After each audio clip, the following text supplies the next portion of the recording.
Hello and welcome to another episode of Hex Foodies live stream, Tuesdays at noon. Trying to figure out how this microphone's going to go. Y'all, I I don't know if our expert in mushrooms is going to make it today. This thing's weird. But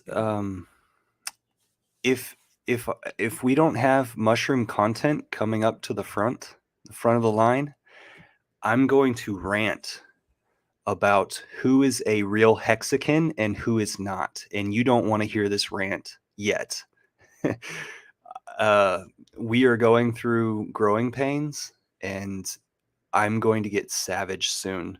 I want you to think about who is a true Hexican, who has kept Hex close to their source of power, and who has been patient within the system, within our ecosystem, as opposed to who hasn't, because it exists. Gravitate towards the people who are of the right frame of mind. Hex Foodies has been all about this.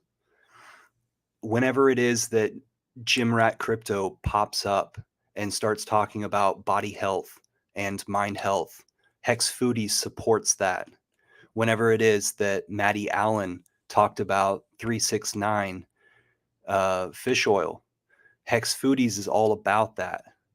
We're all about people fortifying themselves, getting to the truth. So originally this was called Hex Food Growers, and it was because people fortifying their knowledge and putting work into their surroundings. But whenever it is that I'm trying to grow this community, this little corner of our community, and get down to some good substance, I needed to broaden the name a little bit. So I called it Hex Foodies after a few weeks or so. And so this group was created after the first Vegas meetup. And it was because of my conversations with Rogue Herbalist, Hex-Ray Vision, and Finbear. And I was up in Utah, and we were having this conversation on voice chat, and the group was created there. I'm not going to deter from Richard Hart projects. I'm not going to sell you shit here. The idea is that Hex is an awesome product, and we can use it now to better our future. Period. As RG3 would say, period, full stop. Somebody else said period, full stop recently. He was from another community, and it just blah, blah, blah. It just kept hitting me. Oh, yeah, full stop. Finbear, you coming on? Whew.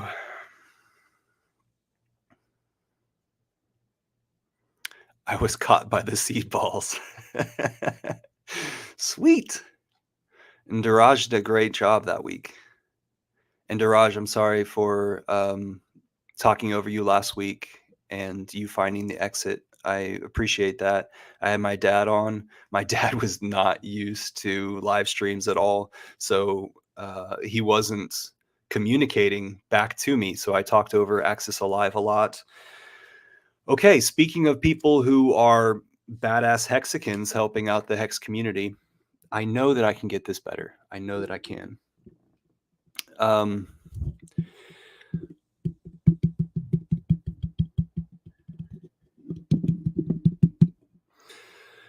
Access Alive and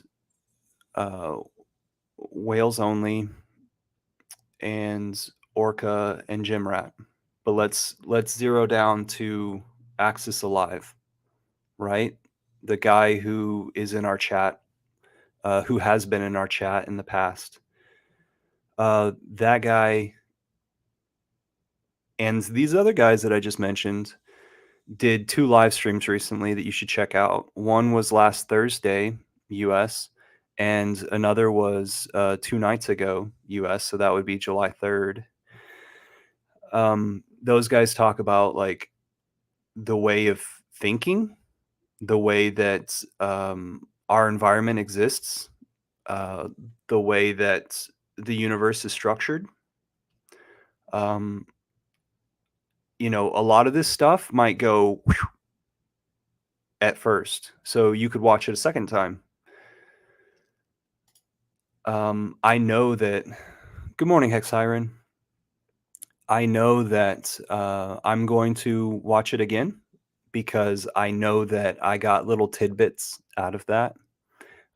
My favorite thing was them talking about the different dimensions and how we are interacting with, many different dimensions, um, and actualizing those dimensions from our physical. And another thing that was fun was whenever Orca and Axis talked about how whenever it was that a group of friends get together and they're talking about a subject and they're really jiving to it. And then, like, after an hour or so, or like whenever they're like, they're starting to gear it down, and then maybe there's a little bit of a release in their brain from the tension of the subject and they can relax a little bit. But I mean, they're revved up. They love the subject, right? But then some synchronicity, some outlier happens in the physical realm around them. And they're like, oh, that's a sign. And that sign is that these guys were onto something. They were shaking it out into the next universe, right? Into the next realm, I mean.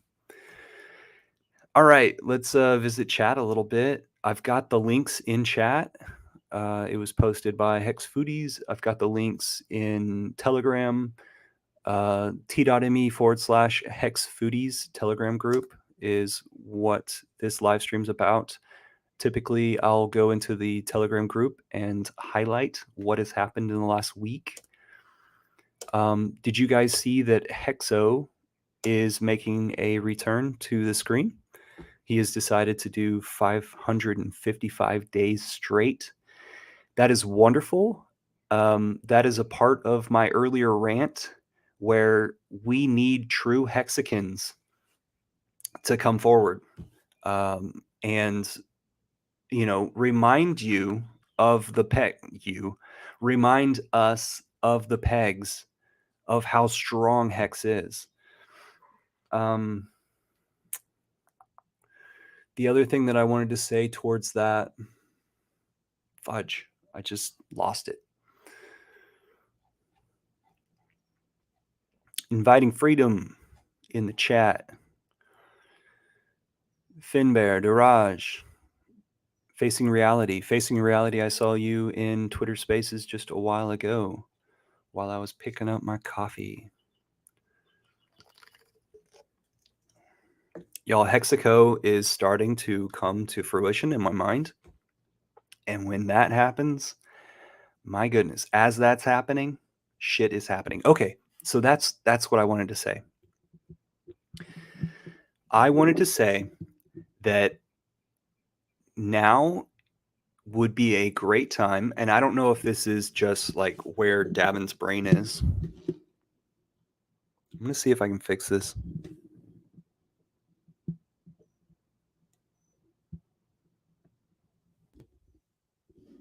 How's it? How? Testing. Test. I'm glad this microphone doesn't look like something else. How's that? Is that pretty good? I don't think so. I think my original setting is the best. Okay. I'm thinking about a screen back here somewhere so that I can put up Let's see. No one wants bad audio, is what Finbear says. A few minutes, he'll be up here. Sweet. We're gonna have. Okay, so Eco Builder gets to rant just a little bit longer while we wait for Finbear. So I'm thinking about putting up some screens so that I can make some cool displays. What's up, Belly Hex? And the reason why is because I want to convey information in a new way. You guys know that Hex has done me well, so I'm going to put back into the community the best that I see fit. Please make suggestions. So I'm sitting there on Twitter Space, and there's a gal, Hexican, named Georgia, who's over there, and she's Latina. I'm not sure exactly where she's from, but she started talking about how her life is filled full of her mother responsibilities, and she sees the opportunity for Hexicans to go and create like YMCA programs or after school programs or summer programs because mothers are searching for things to put their kids into. Uh, and so wouldn't it be great if they had some sort of a computer course, but like the kids don't even need a computer, they just need a cell phone. And everybody's got a cell phone right at their fingertips. Siren's like, I love Georgia. She's wonderful. Totally.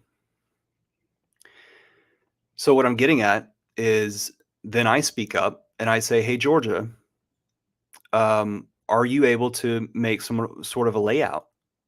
Are you able to get this idea going? Are you able to put it to a physical PDF to where I said physical PDF to a 1 unit PDF to point to and say, this is the stage of that that ball rolling, that idea going down the hill. For an example, I've created a 10-page excuse me.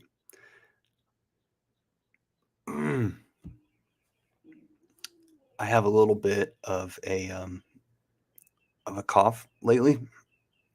And it's because of these bullshit oils. These vapor oils have gotten into my throat and lungs. And I eventually said, to hell with the amount of money that I spent on this one that somehow like got an air bubble in it or something. And so why not just go and buy another one? And so silly me, I'm still annoyed by it. Frog in your throat. It's oils in my chest. Do not I would not advise it, but in Texas, um, they have in a laboratory taken THC out of the hemp plant. So they've gotten around the law. Hemp is legal. They've taken it out of the hemp plant. They've put it into these vape things that are disposable vape pens, and they call it Delta 8 and 10, and supposedly 9 is illegal, but it's floating around as well. It was offered to me in the store. So all the way back to, I have created a 10-page PDF. I still don't like this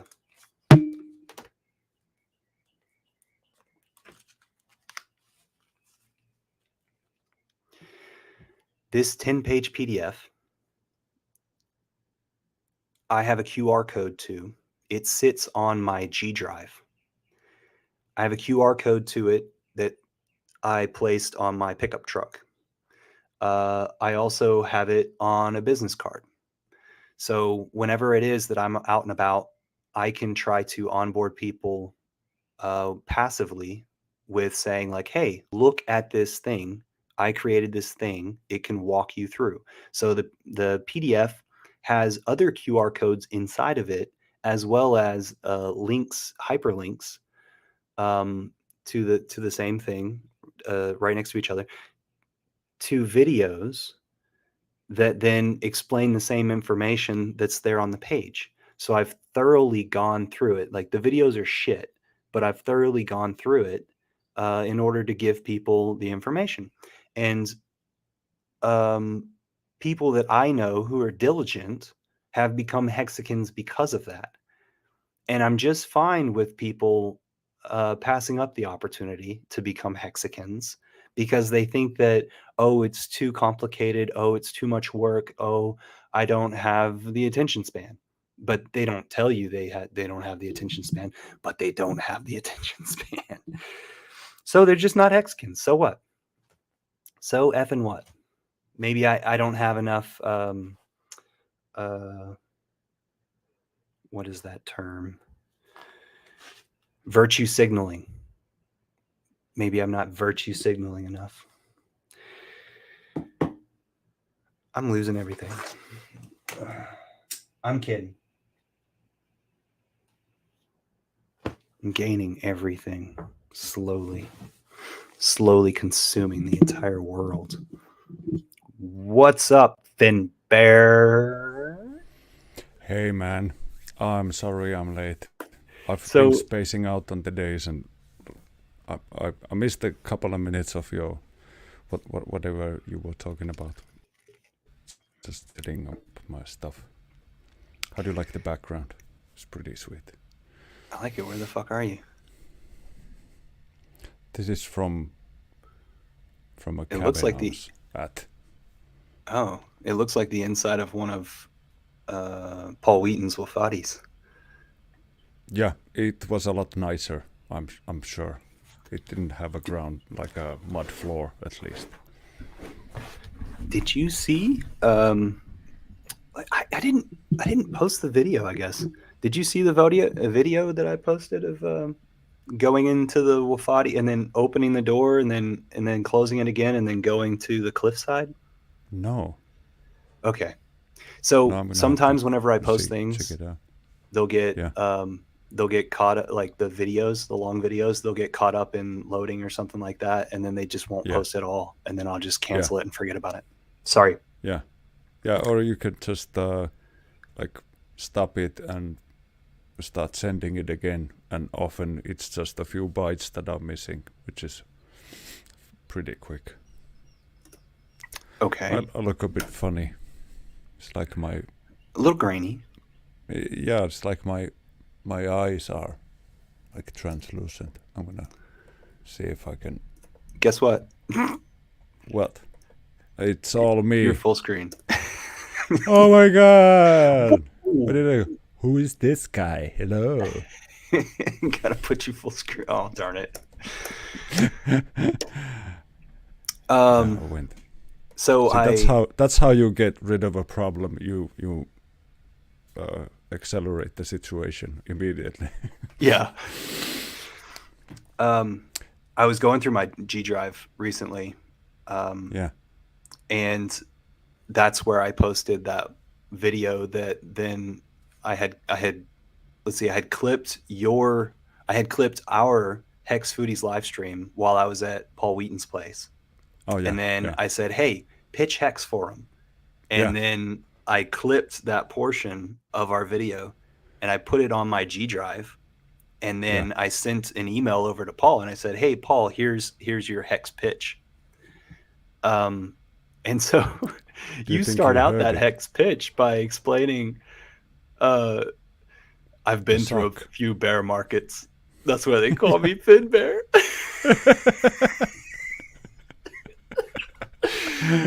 It is great. It's It is great. freaking awesome. Do you think he heard it? I think so, but he Nah. also sometimes he puts up my videos up at his tabs, and then he just Oh, never that's gets nice. around to his tabs. No, He's one yeah, of those guys that has 300 tabs at the top, and then yeah, has to worry about like the RAM on his computer or whatever. yeah, yeah. And Like then that he J fella who the crypto junkies channel, dude. He's got like 3 different windows open just to keep enough, like tabs galore. Oh wow. So Paul tells me this one story about how it was like one time whenever I went and visited him, and then so like whenever you visit the property, then just like go straight to the office and say like, hey, I'm going to be on your property, sort of thing. Um, and so he told me that the last video that I had sent him, which was like me explaining a clay model or something of the Wofati, um, his computer had shut down and then come back up. And then whenever it comes back up, then it just starts playing all the YouTube videos, immediately At once. at Oh wow. once. Yeah. So he has my voice on there and he's like, where the fuck is Davin? what, what's going on? And How do then I turn you off? like later on, a few minutes later, I walk in the door like, hey, Paul. Um, so that was his level of diligence, because he was like, oh, I need to do this before Davin comes, that sort of thing. I'm gonna so get caught. so anybody that takes me up on like, hey, follow the road, follow this Mm. guy to Wheaton Labs, and check out Wheaton Labs and their boot camp program, their ant program, their SEPR program. All of these things will give you some form of kickback if you put into the land. If you do that sort of thing, I highly recommend Yeah. you listen to the 200 or more podcasts that he has out, Yeah, he's so got great that videos. you can get an idea of what kind of personality you're dealing with. Yeah, he's a character. But to to me he's the kind of a guy that you want your teacher to be. Like you don't want your teacher to just make you feel good. You you want your teacher to tell you where it is that you're fucking up so that you can do better. Hey, What's up, Crispy. Crispy, in the chat? Yeah, I Is it the same Crispy? I've seen Crispy around, but this is the first time that I see your avatar picture, I think. yeah. Do you have Maybe a new picture, or are you a different Crispy? maybe you're different kind of a crispy. Maybe you're crunchy, but you don't know it. Um, Paul I'm is. sorry, it's too fucking hot over here. Like the Oh, pool is 85 degrees just oh, by itself. Oh my lord! I had to it's go to hot over here Lapland. So too. I had to. I drove like over 1,000 kilometers this past week just to get away from the heat. I drove up to Lapland. Fuck you, Greta. I did. The cabin behind me is over there, and I checked, and the next time the sun sets over there, it's the 16th of July. Is the next time it's dark. So that's a special place. That's not very long, huh? No, that's like That's not a big. 12 more days for your first sunset. Interesting. I I don't know if I ever want to experience that. No, this is fine. But I remember when Finland was joining the European Union, they sent some kind of a commission over here. The one of the members of the European Parliament just had to go home on like a some medical emergency because he got so depressed he got suicidal. Oh Had gosh. to take off. He was like, I don't know how you people can live like this, because it was just like pitch black the entire stay. Didn't see any sun, so dude got depressed quick.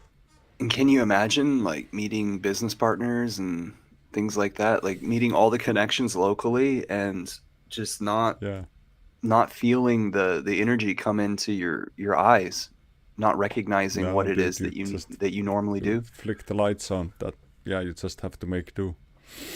Hmm.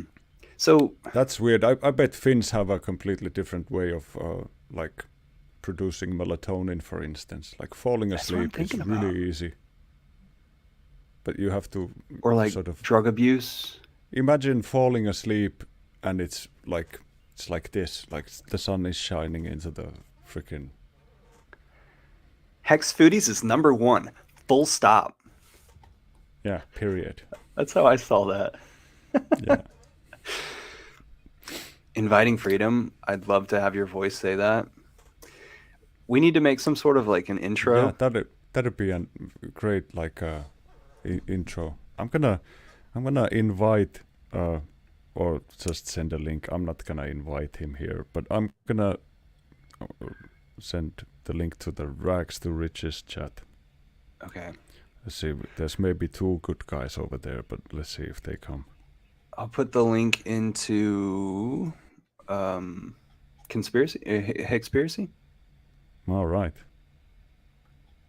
But first, I need to find it on YouTube. Are you more easily able to do that? Because I was about to. Yeah, yeah. I'm gonna. It's over Yeah, here. I'll just will you do that? bang, done. Okay, Wemo. so I see So it. there, It popped up. Boom. just like that. So I have. I believe this is a part of my rant, and I'm sorry, everybody. Uh, Hey, you I keep wish it that we going. could talk You about had mushrooms me today. interested. I I almost wish we could didn't talk about come in. mushrooms today. I almost didn't come in at all because I wanted to hear your rant. But please go on. My fucking rant. I'll be Okay, nodding furiously here. we have an issue. We have another round of people who are being parasitic to Hex. We need Hex people to be more diligent now. I'm not talking about going and crusading and cutting throats. What I'm talking about is many ants working together. If it is something, if you have an idea, start formulating that idea and pointing to it and calling it that idea so that other people can come to it and say, oh, I think it would be better if we add to it this way or change this thing. And then it continues to have a life of its own, and it goes on into the future. And I've always said this to Hexicans and analyzed, whenever it is that somebody comes into our community and says, I wish this would happen, I wish that would happen, or whatever, stake Hex today, and tomorrow you will have the funds to act on that stuff. Instead of thinking about this shortcut or that shortcut, or like, oh, I need to do a fundraiser in order to start a business now. Instead, you need to take care of your own finances, become wealthy with Hex, and then utilize that plus the idea that you've been building. What do you think Yeah, about that? that I like that a lot. Like, People need to hurry up and get their special idea, their special portion that's brought to the community down on paper so that they can point to it in like maybe a yeah, PDF format or whatever, and show it, like link it into your Twitter, tweet it out to everybody, start a Telegram group. Like here in the Hex Foodies, we've been very accommodating to people, well, to the things that are a part of our group goals, and we've spread it out. We've spread the idea out. Check out the pinned Telegram messages up at the top of the Telegram chat, t.me/Hex Foodies. I've recently made, because I'm just brainstorming all the time. I spend way too much time putting notes on paper, but like this right here is my example of where we are right yeah. now. I That's don't know great. if I don't know if you can see that. Location, outreach, and community. Community, okay? I would agree with Community is those. high. Yeah, I would Outreach is agree pretty with those low, stats. and location is nothing. yeah, it's non-existent because we're still a small group of people. One Let's thing that I would focus like to add on what we to do have. We do yeah, have amazing community, but we need to make sure that we stay focused here instead of losing the wealth that Richard has allowed us to obtain. yeah, exactly. Yeah, there's a million and one ways where you can lose your hex now. You're gonna be suckered into all kinds of stuff in the future if you're not careful. And I would also like to point out that like if you're none of this is like financial advice. So let me tell you a story about how I would go about things if it was just me. And I had some money put aside for something like a business adventure, maybe in the future, but I would have something saved up. With the prices of some cryptos being as they are today, I would see that as a tremendous opportunity to increase my capital with very little downside risk if I were just to like put it all in hex and stake it for maybe 2 years or more. Who was the mushroom guest, by the way? Oh, well, I'm not going to say because it's Oh my. cultivation of illegal mushrooms. Ah, So okay. I had to train myself because, I'm a person that's just like blah, blah, blah, and this information, that information. Yeah. So somebody that we all know, an OG Hexican. Um, I don't know the person personally, never been on stream with me, but Yeah, supposedly has cultivation of mushroom experience, and I wanted audio only for this situation. But yeah, because of the 4th of July, then I think it sort of like messed up schedules, and then yeah. I wasn't exactly Or he diligent. might have got like maybe he got scared of the rockets and he's still in hiding. You never know. They're coming for me. He had a few extra mushrooms and he now thinks that the world is coming to an end. What's up, Kelt Hex? Hey man, good Do to you know see you. Kelt Hex? Let's talk about. Do you know Kelt Hex? I do from Okay, all the chats. Yeah, sweet. yeah. He's everywhere, which is awesome. And And look, Hexonair is here as well. There's yes, no getting rid of him. He's like furniture. We're pretty much on the. I think we're furniture that you in the made. same. We're in the same time zone, or he's like maybe 1 hour behind me, or something like that. Oh, okay. So we're always everywhere, like at the same time. And sometimes he's like, "All right, it's past your bedtime." Like usually, if it's like Gen Hex or some of those streams that are really late over here. I've been streaming at 5 in the morning. Now that it's summer, it's really ridiculous. My sleeping cycle is all messed up. In the last few months, I have noticed that you've been up at weird hours Yeah, catching because it's stuff. just the same. When you can stay up or go to sleep whenever, it doesn't matter. Do you have a night guard No, over your eyes or no. drapes and I got stuff? these cards here. I'll just flap them down and Really? go to sleep. Yeah, we have Wow. a we have a good like really black this curtain or like That's a what I was pointing to. that Yeah, rolls curtain. up rolls down. Yeah. Okay. It like seals up the edges of the window. Well, it's not like a camera tight black room, so even like a small crack when sun Yeah. shines into the room, it's still like middle of the day inside the room. But it doesn't like shine right into your eye, so it's less disgusting. So that's drapery in order to control the amount of cold that's, or I guess it's heat loss, into the window is something that they've been working up in Montana about. Oh Yeah. yeah, yeah. They should.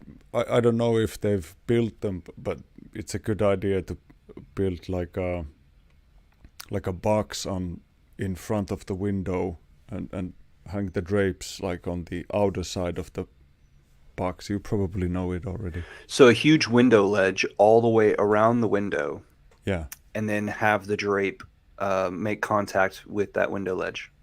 yeah, and Sweet. and not the window itself. So that creates like a cushion of air between the window and the room. Okay. In particular, if you have like space heaters or something in front of the window, that's extra special good. Then you can have the drapes cut like right above the indoor heater, so you get the heat coming out of the radiator, and then all the cold air is stuck between the window and the drape, and the hot air gets to go up into the room next to the drapes. Okay. This is one of those things where I have to take a pen and paper again, I'm sure. But we'll do it off stream, because I didn't get too many compliments about my last off the cuff drawings. It was just from one person who who wants What to is be the that? thorn in Is the that ass anyway. Batman?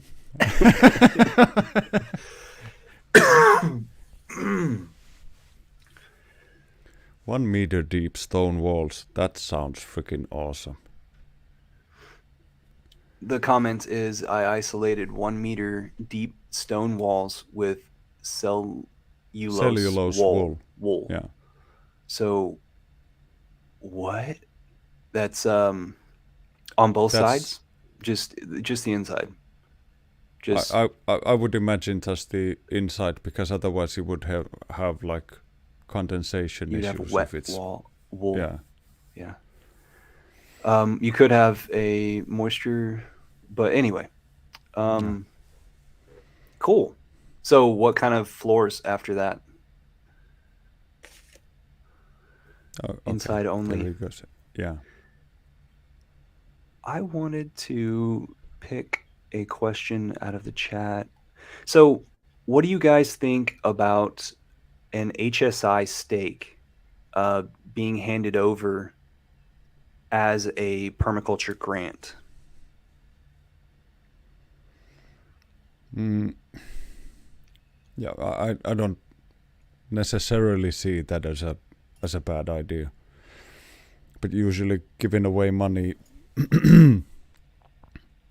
uh yeah, it brings all kinds of players into the fold.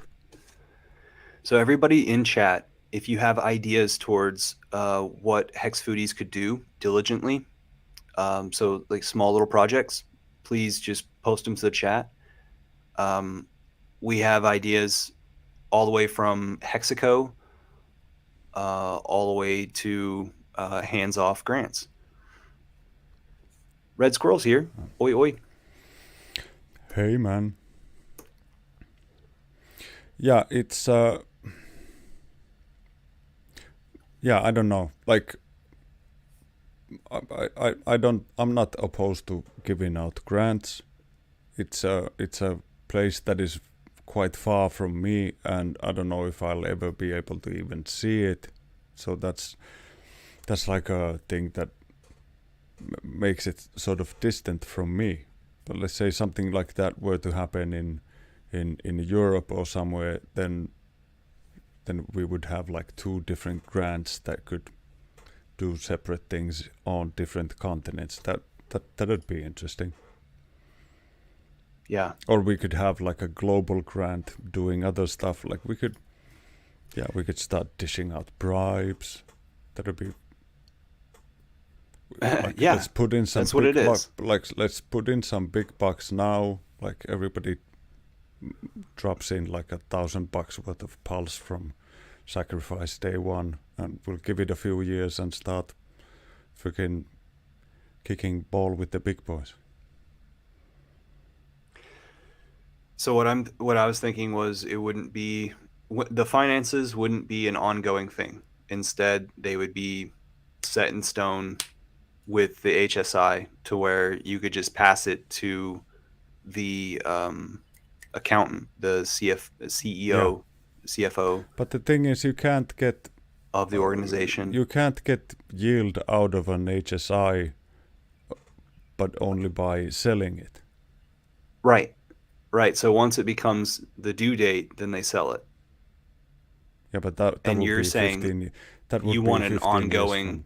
shaving off the interest. Yeah, that'd be optimal. Like if you had like That is pretty cool, but how can we make those people accountable? well, say if we had like a foundation or something, we could have a foundation that has like laddered stakes, like yearly stakes, or yeah, start small and scale precisely. But if we start small now when we're at the bottom of the cycle, there isn't much scaling when we're at the top of the next cycle. We like everything that is planned is going to be built. That's what I've been trying to sort of bring forward. Diraj says that there's a Yeah, lot of grifters out yeah. there. That's what I was saying. There's a lot of people with their hand out if we even hint that there's free money to be had. All right, Kelt Hex, what is the bride coin? Because it sounds pretty good. Mm. There's some kind of a promise there. I don't know if As a that's an bachelor, that existing. sounds pretty cool. Yeah, I don't know if that's an existing thing.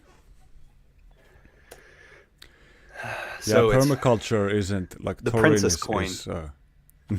Thorin is correct. He's saying that building takes time or money, and permaculture isn't necessarily fast, which is of course absolutely true. Like if we're building systems that are meant to outlive us, it's not reasonable to expect that something like that could be done in a year or two. So it's a long process of building and designing as things move forward. I agree. And whenever it is that we're talking about Hexico, most likely we would have to have a team of skilled builders who have created Hexico before or understand the best practices in creating Yeah, Hexico. yeah, So we need to keep that in mind as well. Like, I have experienced the realm of architecture a bit, and I understand that in that there are so many different parties that have to be aligned in order for something to physically be created, uh, and for that structure to stand there for many yeah. years. But one thing that I found is that if there's some entity with like endlessly deep pockets and they want to have something done, shit gets done. Okay, Inviting Freedom says, well, what about a grant partnership with Hex Kitchen? I don't know what they Um, do. exactly. Um, what I'm wondering is, I guess I want to know more about what Hex Kitchen is doing. Um, he's Hex Chef is relating back to Kenya, right? Um, There's a lot of permaculture stuff going on in Kenya. what is Hex Kitchen's ideas of how they're going to fund themselves? Do they have the idea of wrapping HSI stakes and setting them out for um, each of the intervals of, or are they going to scrape interest? Like how is that going to work? Is it's quite similar, if not the same, situation. What other things is Hex Chef associated with? What has he gotten his fingertips into? Um, I remember it was just like a week or two ago that Inviting Freedom and Hex Kitchen did a stream of some sort telling people about what all's going on with Hex Kitchen. Yeah, I think I saw that in my news feed as well. Last time I saw Morton that did a live stream that is up there from Northern Europe, and he went I down to think it's Zanzibar. Norwegian. Yeah, He's now he like last time I saw him post, he was saying that he was getting a good meal for a very cheap price over in Southeast Asia, and that's how he's dealing with the bear market. So I don't think he's on scene right now. That just came up talking about people that are out there. mm, Another thing is I haven't talked to New Zealand Hexican chief. I haven't talked to him in a while. I would love to talk to him if he would chime in and maybe the comments if he watches this. Let's get some of the foodies around the world to chime in about this idea that I have towards creating the HSI stakes, wrapping them up that way that I can gift it to a specific wallet that that person is going to liquidate. Uh, that and the paperwork works out to where whatever is in that wallet, those funds go towards that creation. So you talked about I'm sorry, everything's all over the place. You talked about setting your hex out for at least 2 years. um so my notes would say that in those 2 years, yes, we wait for hex evaluation to go up, and in that time period we diligently design. yeah, And and build. we no just design. We just observe and make plans, and then once that amount of money is liquidated, deposited, put to work, then we have the stage one, and then maybe there's another HSI that's set up for stage two, and another HSI that's set up for stage three and stage four. And so each one of those stages um, has a plan, and the plan goes from just being a mental design into a physical follow through. And there do have to be a little bit of a dance, a little bit of, oh, I didn't see the step coming up, a little bit of in the motion impromptu. Yeah, Yes, yes. yeah, that does. Yeah. I, regarding the HSIs, I was just thinking about the fact that like making a max length HSI is still optimal in terms of yield, and it's tradable. You can move it around. The only downside is that there's no way you can take profit from that particular stake while it's staked. But you can with Hedron. Yeah, yeah, you can. You mean like taking out a loan against it, or No, you have your HSI just stake, and then minting the Hedron? you're able to mint your Hedron Yeah. and liquidate Well, I that. suppose, yeah, and you could you could put in maybe a little bit of Pulse X into the wallet and do like one-sided liquidity providing for yield for like expenses and stuff while you're waiting for the stakes to mature. So I think Hex on Air has been watching Hilarski, because Hilarski just recently said something that shook the community, saying that like if you sacrifice for Pulse, you should be expecting like $100,000 worth of free airdrops here in the coming years. Oh yeah, that might that might actually be true, but I've I've not heard anything about that weight token. I'm behind on chat, but yes, inviting freedom. I'd love for you to come on. The link is up in the top.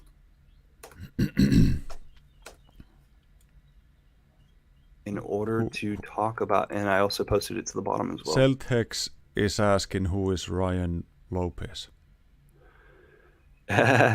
Ryan Lopez, um, I get him confused with David Morales, and David Ah, Morales yeah. hates me for it because like in person at Vegas, they side by Yeah, side they look like. Ryan Lopez is a guy who's they traveling the all world look right now. alike. He's an OG Hexican. Everybody looks However, alike. Yeah. however, he has done his part in um, promoting other things other than what Richard Hart has created, other things that are quite similar, and then advertising it to Hexicans and getting Hexicans wealth over to Oh, something yeah, he's a yeah. part of. Oh, okay. Um, One of those guys. he also, oh gosh, I don't. I admire Ryan Lopez for getting out there and traveling and living a impromptu Hexican lifestyle and showing Hexicans that you can look to other things at it, like uh, real world scenarios of how crypto can be applied to the world and how he's not just looking right at the the coins all the time. Instead, it's like, let's experience life. And so I really like that. Um, but it still grinds into me that back in the day, there were other things involved, and Yeah.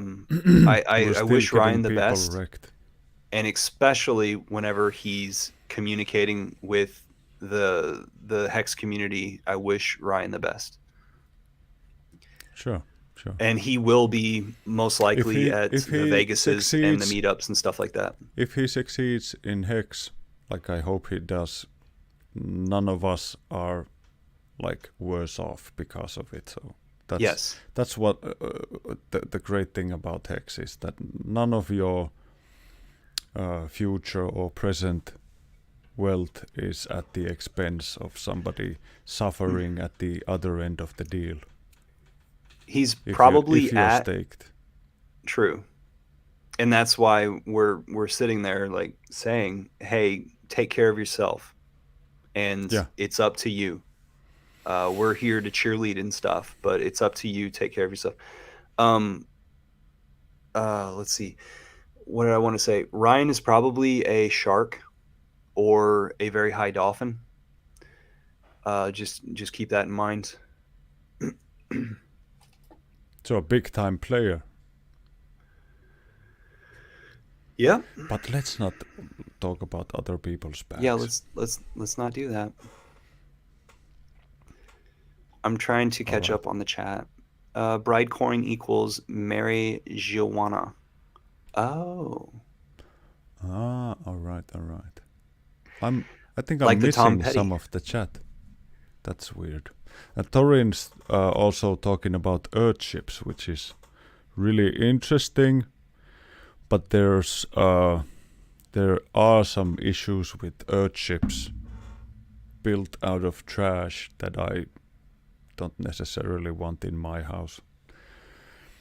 But I do appreciate the genius of the geothermal heat and storing the sun's heat into the walls of the building, and that's something that you can achieve by many means. But I think I'm gonna have an Earthship somewhere, anyways, just to see how it works out. Inviting Freedom, come Eventually, on the I will stream. have an Earthship as well. Yeah. Come on the stream right now. What's the downside of Earth ships, Finbear? Well, you have a lot of tires in like as your wall structure. And even though that's not like a fire hazard because it's plastered many times over and it's really covered, but I don't know how much that stuff can like exude stuff into the at, into the air inside the Earthship. And I've heard that there's at least the older models had quite a bit of problems with humidity because there's a lot of these cold surface, hot surface type of situations in an Earthship where the cold air comes from under the earth berm into the sort of the coldest part of the building, and it travels towards the front where the greenhouse is, and that's where it vents up and out. So there's plenty of room for the air to drop its humidity load on the way, and that leads to like a lot of humidity in the building. Inviting freedom. Freedom is here. You're in audio format. What's ghost format? Hello, ghost. Hey. Hello. Hello, my favorites. How are you? Good. How was All your right. day? I'm doing better now that I have my Hex Foodies dose. Oh yeah, because All right. you were in a hangover from July 4th. Do you know I didn't drink. I fell into that whole like keep your spirit peace and everything around you. So I did no drinking, not intoxicated. I don't drink anyway, so that's it doesn't matter. But I'm boring, guys. Or I'm That's crazy with fine. I wasn't drunk either. I did no celebration at all, It was and just a then after weekend that, over here. it's just another weekend over there. After not doing any celebration, I saw somebody post something about like, isn't it ironic that everybody's celebrating whatever as they're losing it? Yeah. Celebrating freedom as we're losing freedom. Guys, I couldn't even talk like about the whole thing because anything around 4th of July, I feel like I would just kill everybody's buzz. So Yeah. I didn't want to be a buzz killer. So I told myself just don't comment, just listen all day and be a good quiet person in the background. But yeah, I have nothing good to say about July 4th or the crap that's going on. So how is it that Hex Kitchen is going to fund itself? So that's really interesting. And how this came, so I connected with Chef Kabui, and he's doing his Hex Kitchen. And then we have Spingrav, who is my sustainability partner. We got together, circa 2015, 2016 to build a sustainable community. Now, I connected all of us, and I'm really not sure what's happening because Spin Grab and Chef are kind of like taking off with this Hex Kitchen idea. Can you hear me okay? Yes. So and then there's me still who my goal is to create, I want one what I'm calling the food and financial literacy and sustainability projects. I want one in every state and one in every country of the world before I die. And what I'm doing is I'm creating a skeleton structure for each person or each group to come, and I'm looking to fund them each, just the first initial injection, through my Hex. Once hopefully, I can do the things that you were talking about before. And the idea is it's going to be funded all through it's gonna half of it's gonna be a CSA, right? Most of it is gonna come from microgreen farms, mushroom cultivation. There's gonna be workshops all on sustainable living, everything. I'm talking about how to make all natural products, everything that doesn't harm us, and then also our, as it washes off our bodies into the water. So dishwashing powder, deodorant, laundry liquid, foaming wash. Then, my sustainability partner, Spingrove, and we came up with this thing called FWESH, FWESH, which is food, water, energy, shelter, and heat.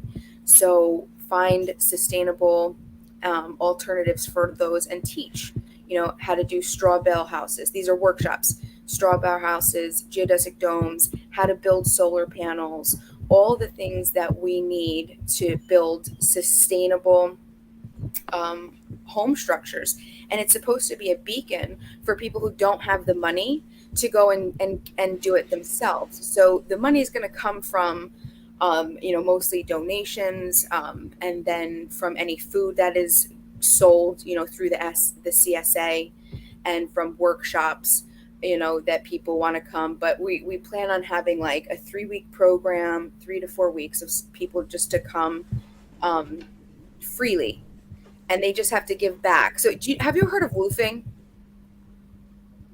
The what now? Yes, worldwide organic organization of organic farmers or something like that. And what they do is they allow interns to come onto their property, and then they give them a level of accommodations according to the work that they give over. So it's probably going to be at least like 4 hours of work for 5 days. And so you could go and travel the world doing this sort of thing. Each continent is set up uh, like a different website. So if I'm over here in North America and I'm a farmer, I need to have a membership to the North American Wolf Society, wolf.org, I believe. And That sounds if pretty interesting. I'm over in Europe, then I have to be a farmer registered in the European, so that they all work separately. I believe it's nonprofit sort of stuff, but I also have heard some really bad things. There's ups and downs to allowing, people, unskilled Yeah, labor to come onto your property that think that they want to hang out near yeah. the juice bar in their town. Also, it's risky if you let people who farm as a hobby decide what you're gonna plant on your piece of land because you're a part of a co-op. But I'm really liking what you're saying, inviting freedom. Those things sound wonderful to me. Yeah, so the woofing, I've liked the woofing idea, but I found that there are hiccups in it. For example, each individual farm, or whoever is, allowing the intern to come in, they have a very specific thing that they want you to do, and they'll give you room and board, and there's a certain amount of time that you get to stay and all that. But my problem is they do it on like an interview basis. Like they want to do a full, Oh um, man, and right. that's And so, a beauty pageant. That's like, right, yeah, exactly. if Thank we don't you, like if you're too much of a lumber sexual, we don't let you in. Finbarr. Thank you. No, So that's yeah, that's our issue, because we talk about, most of the people that need food literacy and financial literacy are the people that don't have crap, that are not, put together, that have health problems, that are, obese, or they might have whatever it might be. So we want to take people, obviously want to qualify them, right, to see how interested and how serious they are about the topic. But it just, that would be the qualifying measure. It wouldn't be any type of, anything like that. yeah. And yeah, and You then they, don't need you don't need to pass a purity exam to get on a farm, like right, in right. any shape or form. But nobody should have to go through that. In particular, if you're working for food and board, that's pretty like basic type of a setup. It doesn't give the sort of the quote unquote employer too much power over the other guy.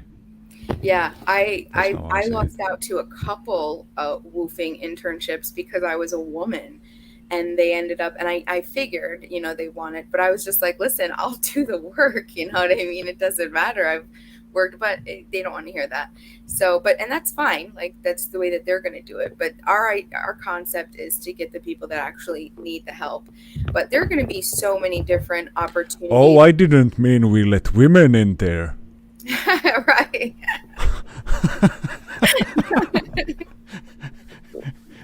No, yeah. Oh, that's pretty rough.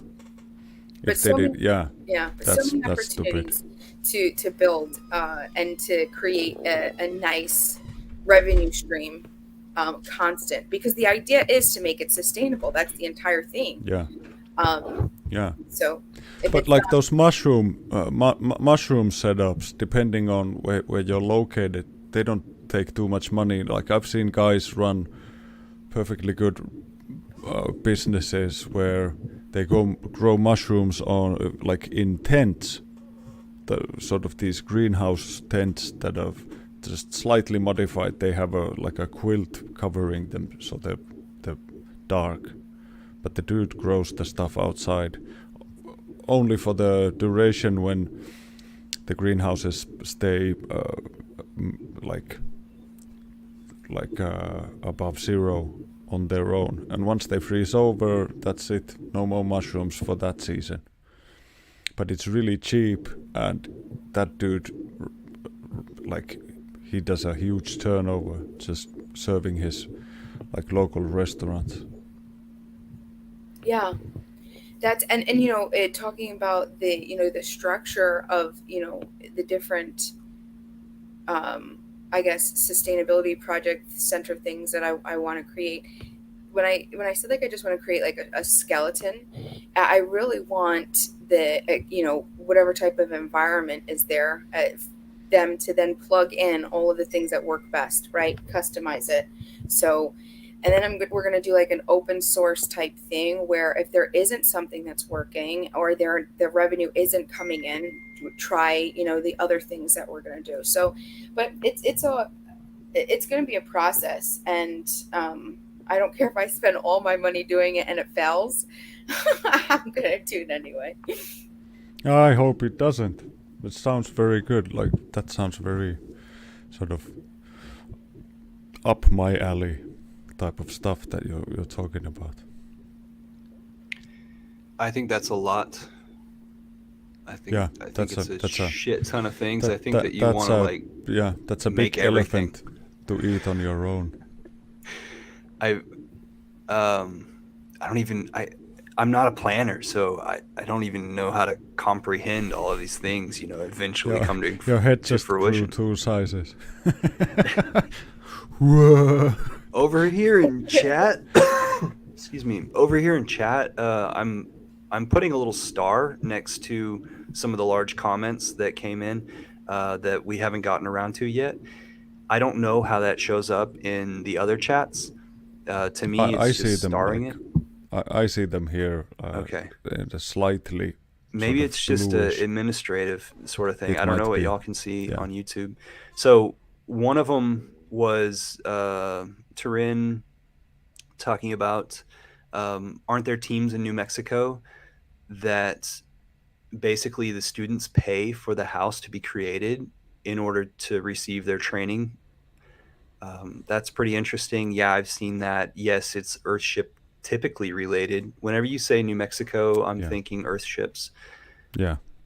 Turin automatically also talks about what about having a Hex Foodies DAO and having it to where we scrape the funds for funding specific projects. I don't know, like what we've seen DAOs do is so stupid that I'd like to skip the entire DAO process. Indeed. Because often the decisions made by like a commune are crap. Daraj says that the catch-22 is that the people who would apply for your grants need the money now rather than later. I totally understand that, but I'm actually thinking about instead of see this is the thing. It's like 503, what is it? 501c3. Yeah. Those things in the United States, they make it to where you have to use the funds in that year rollover. And that's a part of the gimmick, the bullshit that we live within, these rules. Typically you can't even receive a grant in the first place if you're not doing something that's already specified by the people who are giving the funds over. So you have to like work your paperwork into their paperwork. And that's why there's these people who make their living off of grant writing and applying for grants. It's become a bureaucratic mess. It is, yeah, yeah. So people receiving grants, they have to use it that year.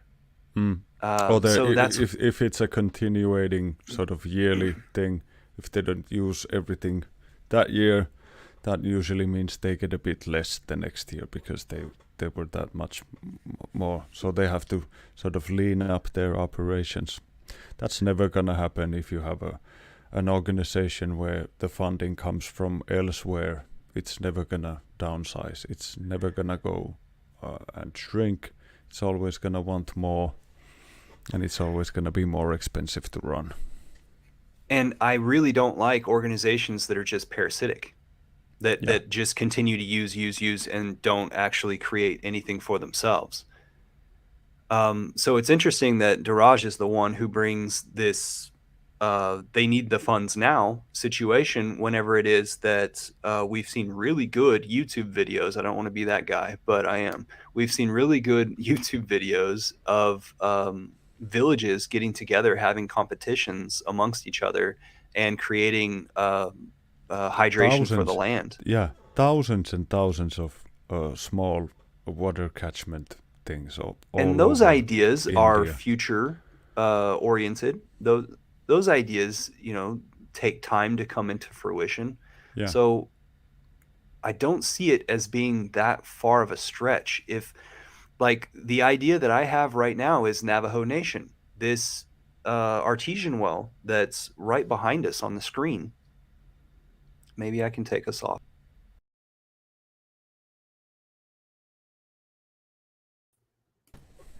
That artesian well could stand the chance of having a few land sculpting formations around it in order to make more of an oasis there, yeah. and being a green spot, more of a green spot where it is. And that dried up riverbed, like if somebody were to just put stones there so that the bottom is completely level at some points, and then it would sort of stare down towards another level area. What it would do is all the water, once it has the flooding event, which every desert has, all the branches and all the carbonous material that's coming down with the water would have it would have time. The water would slow down because the area is level, and because it's loosely laid rock on top of each other, the water has a place where it can sink and still continue down the gully, but it would also deposit all the carbonous material on top of the stone, so eventually it would start to soak in more water, creating like a more permanent situation with the dried up gully that would be trickling down water for months after the rain event or a flood event, instead of just one swoosh and it's out to the sea. And also another comment was Crispy was saying for creating hex flow, I still favor regular ladder, but why not get 50-50 laddering and HSIing? Yeah. That's Why not? Because that way you would at least make sure that half of the money stays safe in the stake. Nobody messes with the stake. And then only half of the money you put up is sort of at risk, because it's always at the whim of some moron clicking the buttons, like transferring and buying and selling and whatever. That's like way more risky than just having a good like hex ladder. So here's what my thinking has been is I've got a connection over in Navajo Nation. I want to gift Navajo Nation something, but how do I tell them that, hey, I don't know your password, only you know your password? And that's why I wanted to say, hey, set up a MetaMask wallet and I'll send you the HSI stake. And then we could go from there rather than look for it in the mail. I'm going to send you your seed phrases. And Yeah. No, Yeah, trust me. I didn't memorize it. I didn't yeah, write it yeah, down somewhere yeah. else. Exactly. Yeah, That's why I was thinking HSI. yeah. That's a good point as well. Turin An says I really like. HSI or Maxi, perhaps, because you could have a big bag of Maxi, which is already a staked hex situation, but you could sell some of it in the future, and all of the Maxi still appreciate in value, taking into consideration that there's also more hex per Maxi in each of the tokens. Like after some time passes, each of the Maxi tokens has more hex accrued into it because the stake has gone on for longer. So yeah, chat. What do y'all think about gifting a CFO maxi? Turin says I really like earth bags a lot, especially for making a quick village. I too like the Mm. idea of let's mud print. Let's get those computer Yeah, printers to set big out. ones. Just immediately have a shelter, and then go Yeah. on from there. And then so yeah, in the desert, do it to where it's an Adobe sort of thing, Yeah, made or out of like a muddy. And sandbag. Like you have this pipe, which is all. It's like I think it's like hundreds of feet. Where it's like a bag, but it's hundreds of feet long, and you can just jam it, pack it full of sand, and use like some kind of a like a packer bead up thingy type of a thing I to was bead talking it about 3D into really. printers Yeah, on the scale of a but site. yeah, I know, but that's like it looks similar if you use a sandbag and go around the building like that. It looks Yeah. like a 3D printed house. But the sandbag thing is a lot cheaper. So like if you're going somewhere where money Mm. is an issue, that's also a way to go. I've seen they they're not like completely horrible, the 3D printed houses anymore. They I think they're even have getting like a better. structure between the walls that you can just spray this insulating foam in between the walls once it's is Oh yeah. hardened up, and that gives it like more structural stability and stuff. It was pretty interesting. Are you Yeah, talking you about could. the spray-crete, or it's like a foam? Is it different than spray-crete? Foam on the No, it's inside in order to be a insulator plus a little bit of a structural stabilizer, but you would yeah, print an inside and outside wall with that mud yeah, material, and like a right? zigzag figure in between to keep the inside and Mm. outside wall at a regular distance from each other. A lot of But people, the consistency is like thick enough so that it doesn't droop, even though the machine goes over previously printed concrete. So I think it takes like 2 or 3 layers before it needs maybe a few minutes to dry up and harden up a bit before it can continue. but it would be so awesome to press a button and then, I mean, of course, you would have to sit there and make sure that it didn't have any troubles in the physical Yeah, realm, but it would be imagine great to falling press a button asleep and watch it. and then you wake up and your house just has a huge balcony and a toilet seat. Boop. Because that's what happens to every 3D printing guy. You look away and you look back and it's fucked. It's already like, what happened, man? Oh, I had so much to Oh, say. Oh, have y'all seen the new 2x4s these days? Surprisingly enough, it's like what you were talking about, where it's zigzaggedy on the inside. yeah, Surprisingly enough, there's like a 1x1 on this side and a 1x1 on this side, and they've got dowels that are yeah, glued in between them, and yeah. that's And then that's they the new try two to by sell it four. to you. They try to sell it to you like it's as good as a 2x4. Well, why Wow. don't you give me the fucking 2x4 then, man? Yeah. It's because we wanted to sell you glue. Yeah, We yeah. wanted to grind up They all this don't have stuff, the make it into stuff. some sort of a mince or something, and then form the, glue makes everything these days. What were you going to say? Is it like finger jointed wood No. in like a glue panel type of a form where the sort of the 1 inch by 1 inch is made, or is it like a resin hardener and wood dust that's just sprayed out of a freaking square hole? It looks I've seen the fake 2x4s, so it has like these two pillars like this, and then like a zigzaggedy wooden dowel thing going dowel. between Yes. them. Yeah, Mhm. but I was just wondering, the actual posts that are like the bigger two parts of the sort of the thing. Are they solid wood, or are they some kind of a composite material? Because I've seen like really weird stuff. I think that everything's solid wood that we've been talking about, but there's glue that puts them together plus friction. Yeah, And yeah. how they get it exact enough, I don't know. And I wonder if the things bow as much as a 2x4 would. I would, I would, quick, I mean, it's all the like off the cuts, right? cuff, I would say no, because there's Yeah, like the dowels keep them. so much The more grain breathable. structure is opposite to the grain structure of the beam, so Okay. that keeps it steady.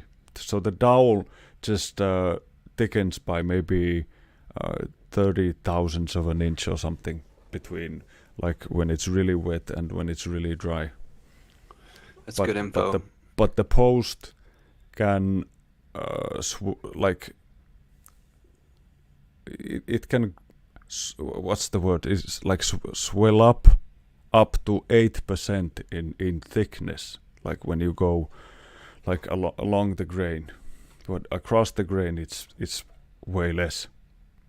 So that's sometimes you need to be really considerate when you're building furniture, that you don't put like certain pieces of like a table. It has this sort of skirt boarding around it. If some of the boards are cut in improperly, it's gonna cup the entire table. Is gonna be a shit show to ever get it straight, because other sides of the frame sort of the table legs, they grow thicker by up to maybe 4 or 5 millimeters, while the other two sides they don't grow at all, and the table is still attached to the entire apron, so it's just gonna go like whoops.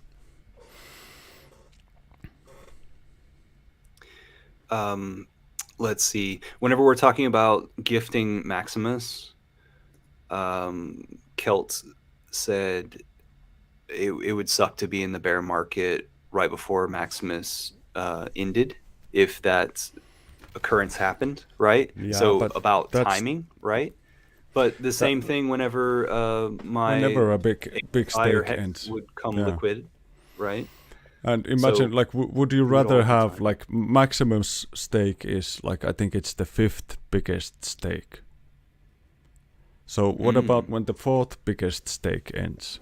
Is that gonna be like terror all around? Because that's only one guy ending a stake. Like with Maximus, at least there's gonna be thousands of people whose stake ends at the same time. Some of them are gonna sell, but some of them are not.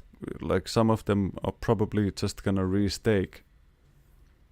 So I think that when Maximus ends, it's nowhere near as bad as when some others, like some single whale with a huge bag, ends his massive stake, because it's up to him alone what he's gonna do with it. This So way, does at anybody? least we get to suffer the entire bell curve. You know, some of them are gonna dump all of it, some of them are not gonna sell any of it, and then the most of the bell curve are gonna do something in between.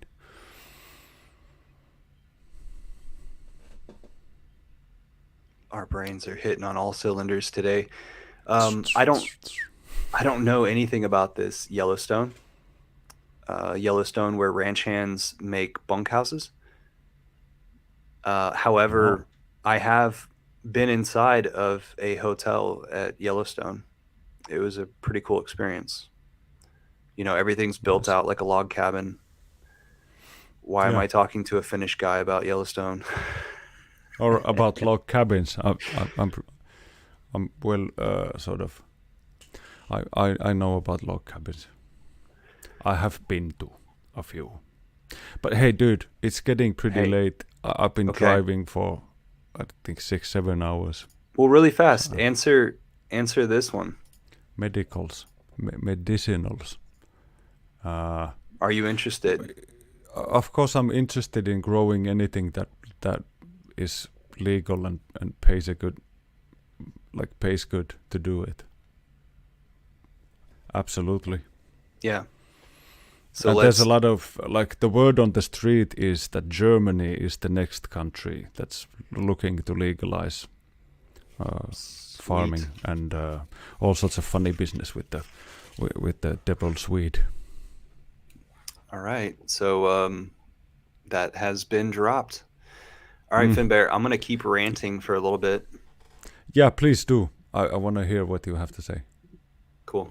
Thanks for being Bye, Thanks, Timothy. guys. so cool. See you later in Biting Freedom. Bye. Pleasure as always. Bye bye. Later. Thank you, Finbear. Inviting, what's up? Cool. You were getting me pumped up when I was listening to the beginning of your stream. You had like this special tone on. I usually see you so just calm and just being gentle. In the beginning of the stream, you got me excited. So I'm gonna get aggressive. I'm like, yes, let's go. Let's talk about it. Okay, now that thank God he's gone, Bellyhuck says. Okay, now that he left the stream, I'm going to tell everyone my true feelings of where the fuck this is all going. Oh yes, let's go. So lately I've been thinking like, okay, the Hex Foodie live stream. I think it's time for me to move on. I think it's time for like, because whenever I went to Vegas, I wanted to pass on the Hex Foodies responsibility for the live situation Tuesdays at noon. Um, I wanted to pass it on to somebody, and no one took the torch. I just wanted to do it that one time. I don't think that anybody still would take this torch from me. The organization is meant for Hexicans to come together. The two groups that I am a huge part of is the Hex Texas group, t.me/Hex Texas, and the t.me/Hex Foodies. Both of these are meant to be volunteer situations. Come in and do the diligence that you will to be a part of the community and push the ball forward. I think we need to focus on pushing the ball forward. This live stream, the Hex Foodies live stream, has made it to where I have been like, it's just my personality related to the situation of interacting with people. I'm an introverted person with the slightest bit of extrovert. And so I'm just fine sharing with people my excitement when I have something exciting to share with people, and I'm all revved up for it, right? Which you saw a little bit of me earlier thinking about this stuff. But thinking about where Hex is going, I've got so much enthusiasm because like Richard just did a Twitter Voices space, Twitter Spaces, which is voice only, the other night, where he was tearing people apart and setting people straight. And so that was a part of me getting in this flow. But what I'm trying to say is that my personality does not belong on a weekly live stream with me being solo creator of this thing. And instead, uh, I've always wanted this to be a highlight of the things that are going on in our group and kicking kicking projects or rolling projects on and on and on and to the next. So whoever wants to take a hold of something and beautify it and manicure it in order to bring it to the world or the rest of the Hexicans, so be it. So what I'm trying to say is that my personality like freaks out. It can't operate normally whenever it is that I'm doing exactly what I'm doing. Um, it's it's almost like being haunted by thoughts or actions. Um, so I think that I can better serve our community and better serve myself by doing a little bit different of a offering. And so I think that whenever a year rolls around, um, then like whenever episode number 52 rolls around, then I'm going to not do the streams anymore. Those are my thoughts. And that's so that I can better serve and be a better Hexican. This is not like maybe people who are watching this want to tell me that I've got it wrong. Cool. Please do. Let me know what it is that I am doing right, that I can do more of. But for right now, I think that I'm actually slower doing this. That's tough to hear because, I think so many of us just we've come to just adore you. So, but that's my completely selfish side. But I agree with you. I think that there's an element of I think just growth that just hasn't happened yet within the Hex because we're not doing our own things to the extent that we could be.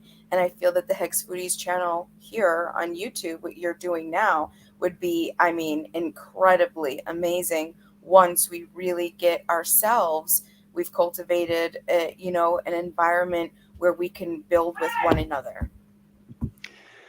So what I'm thinking of doing is taking all of the 52 previous episodes, and then I will watch one of those a week and take clips of it and post them as little, what do you call those, little shorts in the different social medias and grow off of that content. But as far as like new live streams and making it to where catching people at their times.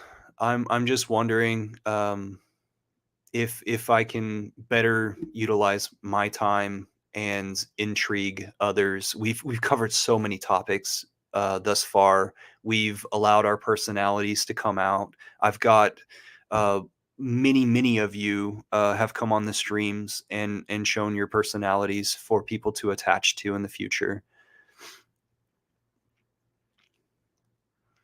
I like what Daraj said. He said go on other streams and promote Hex Foodies. That's something that is a really good idea because, it's interesting. I'll go through Twitter and occasionally I'll come across, very rarely, a Hexican that's been around for a while. We have so much in common. And I'm just like, wait, where the heck have you been? I've never heard of you. Have you heard about Hex Foodies? So yeah, I think that's a really, really good point, Raj. Yeah, and he says other streams. We have an issue with parasites in our community. And so I haven't been uh, a little, I don't know, whore and gone to each one of the streamers and said like, "Hey, would you mind having me on because I'd like to shill my shit?" And then what is that like to them? How do they feel about that? And do they want to come on and shill their shit here, which I won't allow? Even how small we are with 250 members and 250 subscribers in YouTube, I won't allow shit to be shilled here. So it's like the conversation that you need to have with the coffee shop guy if you're going to set up a business of your own.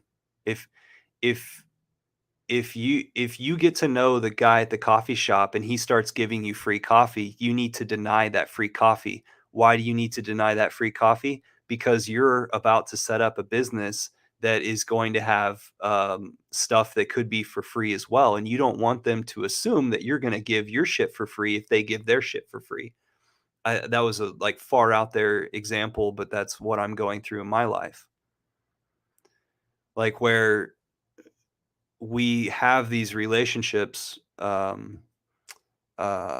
when whenever it is that you do something that's around money, then people have these assumptions of how like how we're friends with these monies and these people's attention.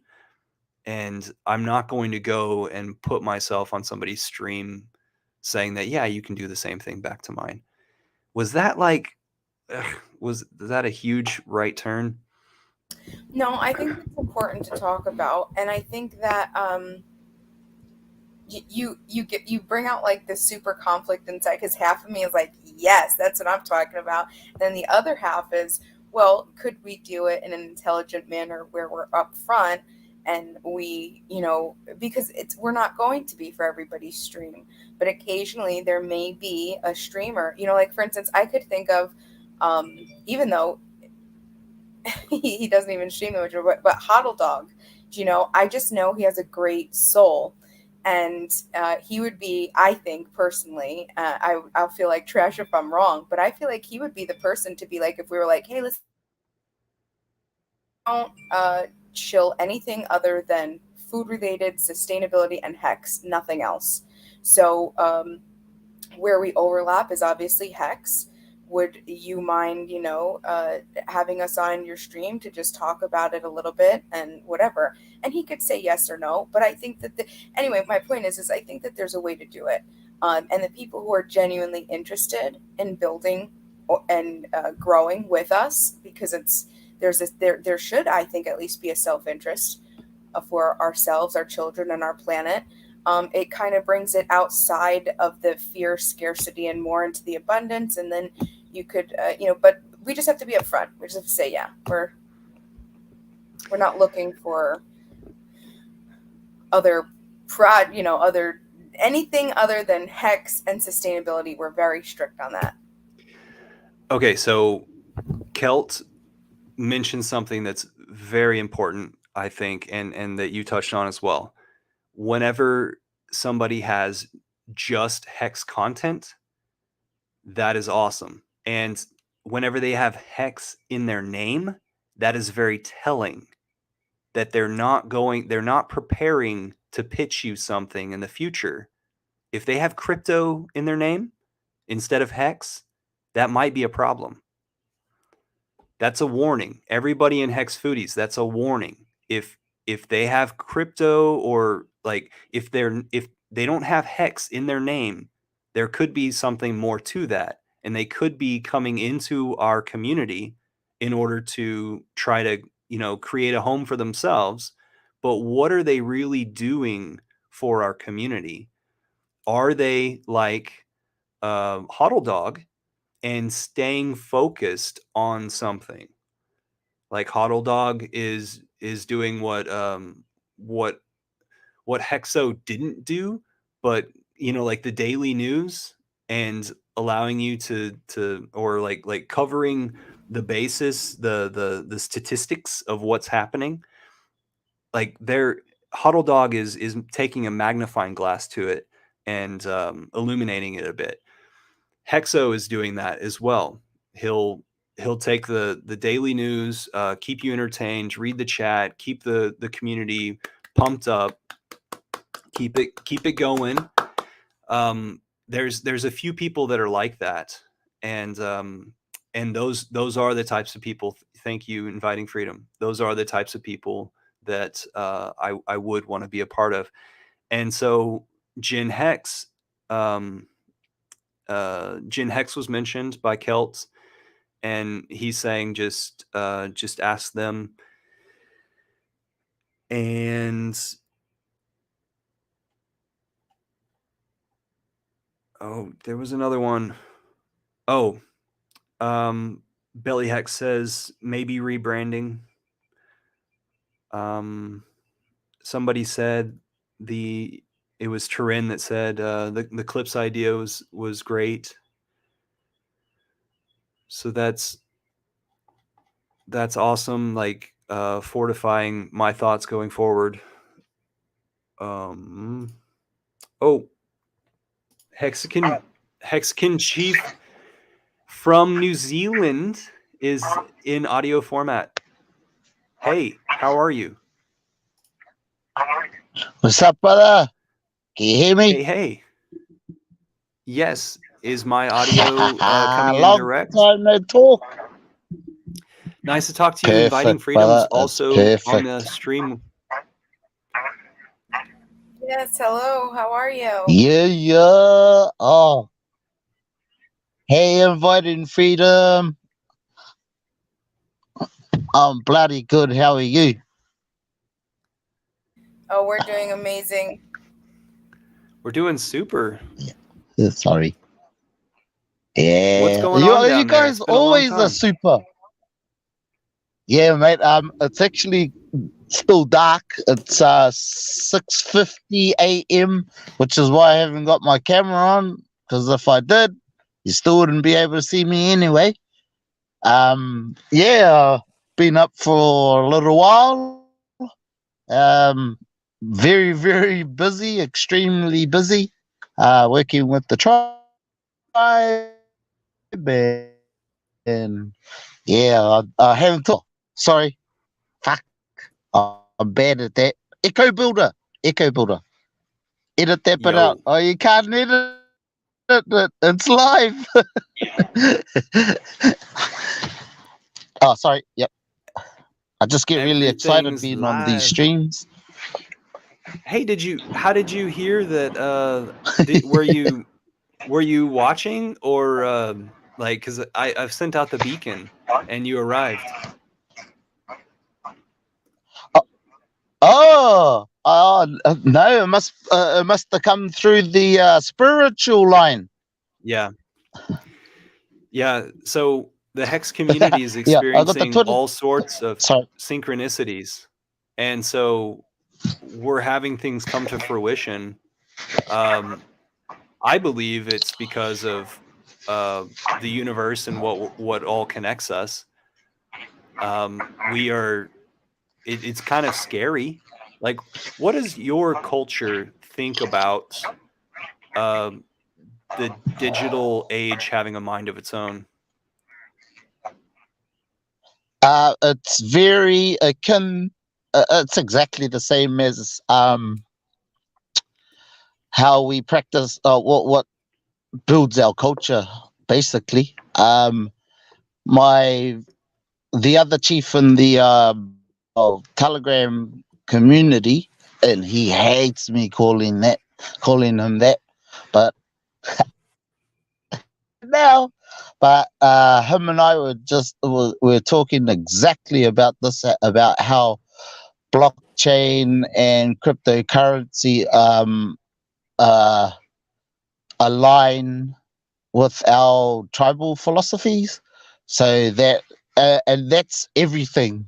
And everything comes from the spirit. So really, it should be called spiritual, digitally spiritual, and because once you understand the blockchain, you are able to see the connections between the philosophical underpinnings of our cultures. If you understand the blockchain, because you know, tribalism to us who are tribal, um, the way our tribes work is decentralized. There's no one point of um, and because the tribe has to give the person who is in, who is speaking for the tribe permission to do so. So in that sense, when there's so many connections that we need like fucking days and days to fully talk through it. And so YouTube is the closest thing that we get to practice what we call wānanga or far out. I'm not sure what the English word is, but it's akin to a university.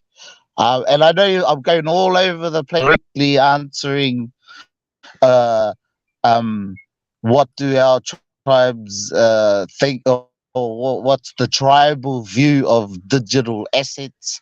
Well, I guess I could give it in one sentence. It's exactly the same. It's like seeing our philosophy and protocols and traditions unfolded on a computer software program. It's like, and as you know intimately, Dev, that when you look at Hex from an ecological point of view, and that sounds too scientific, but when you look at it as you are preparing for a garden, then you're naturally practicing delayed gratification. So I was actually gonna go watch your shroom video. This is it, isn't it? Is this your shroom video? Yeah, without talking about shrooms. So I need to Oh shit! bump that thumbnail Was to I another not meant to week. say that? No, we were But we it's so, the analogy is so true, bro. The growth of a mushroom is the same as the same as fucking digital assets. The network underneath the surface of the earth. You know, it's the what is it called? Mycelium. I don't know. I should mycelium. remember the Latin word, but mycelium, yeah, that thing. Um, that's the same as Hex. It's what I've seen, and this is even within my own people, that they really find what they're finding difficult is making the connection between our tribal philosophies and digital or cryptocurrency, and yet they will be explaining we were talking about this yesterday actually, that how did it go? Oh shit. So, I wish you were there to witness the conversation, because it's like trying to tell you what the conversation was about in every single detail, but the essence of the of what we were talking about is that people seem to be unaware that they understand crypto, um, if if it's explained to them in the way that they have experienced. And that's true for everyone. I know that. However, it's really hard to cut across to them that a computer program is actually a representation of how, as humans, practice our protocols and traditions. Uh, but there seems to be a disconnect between the two, which is surprising in one way and not in another way.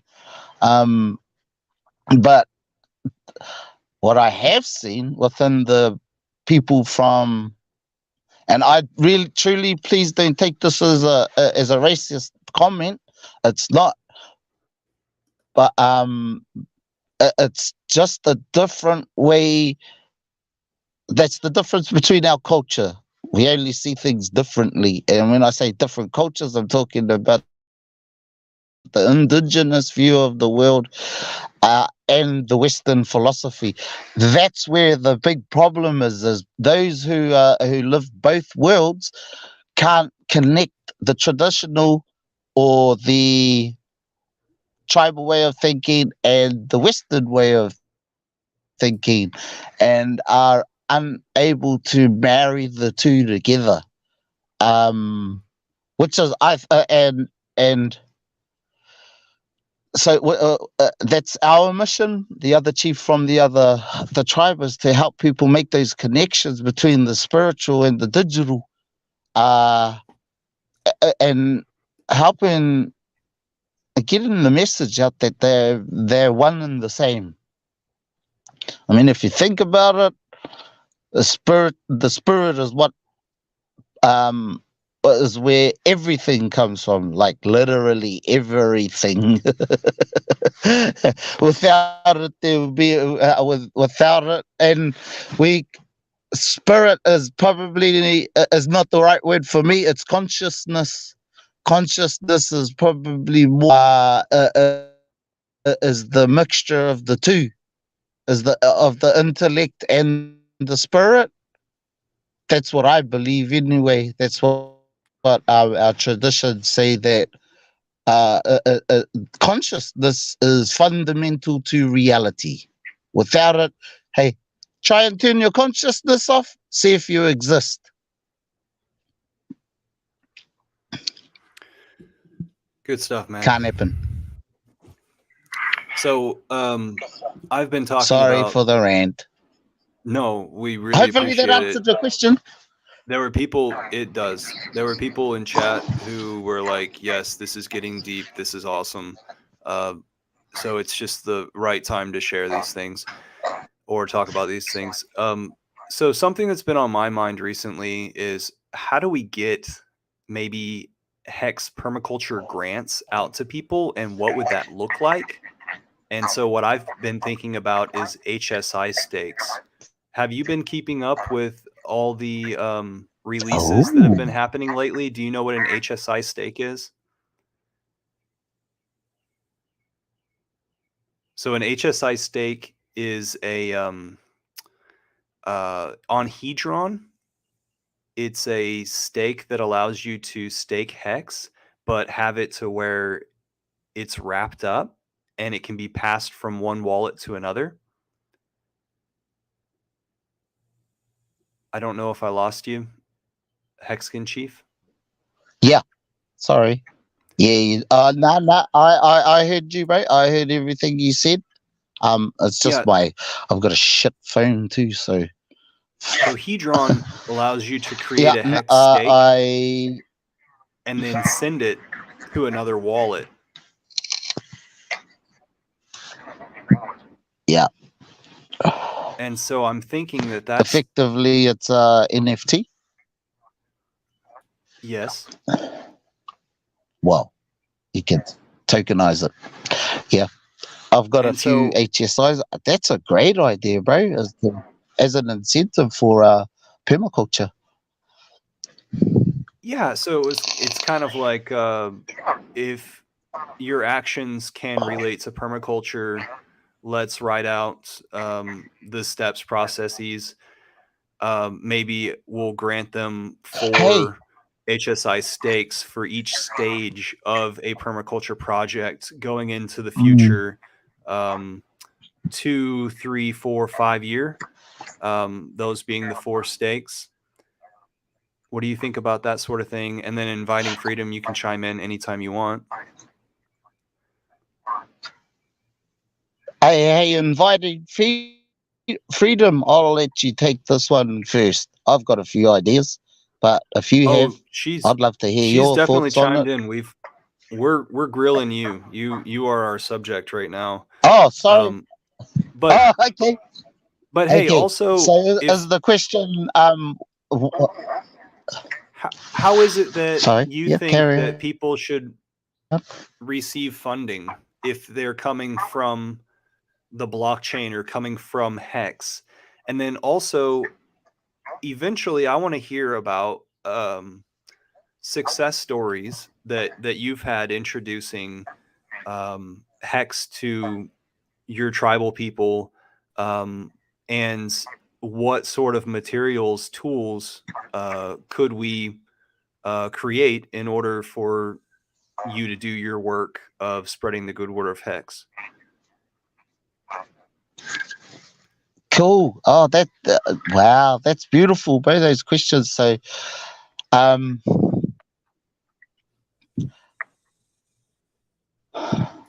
sorry, I just gonna. I'm taking a breath because that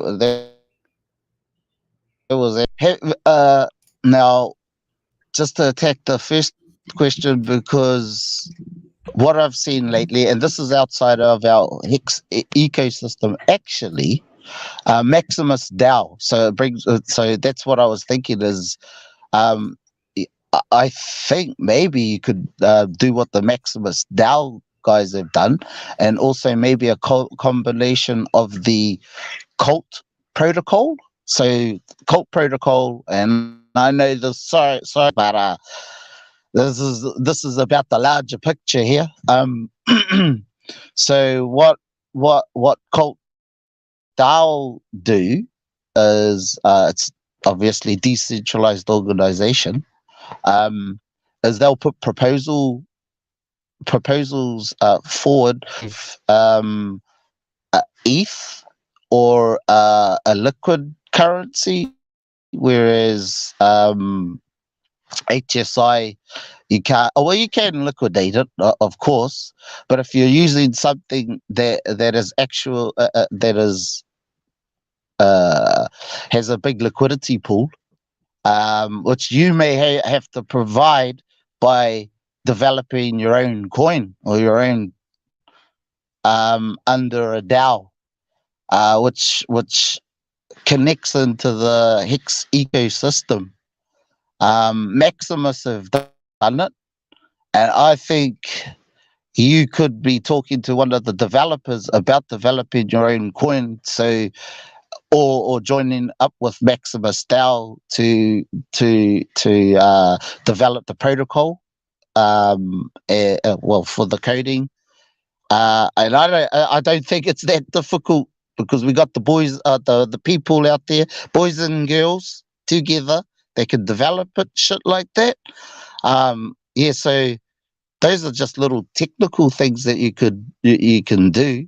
Set up a DAO, send in proposals, not necessarily giving Hex or an HSI, but that I still think that's a wonderful idea.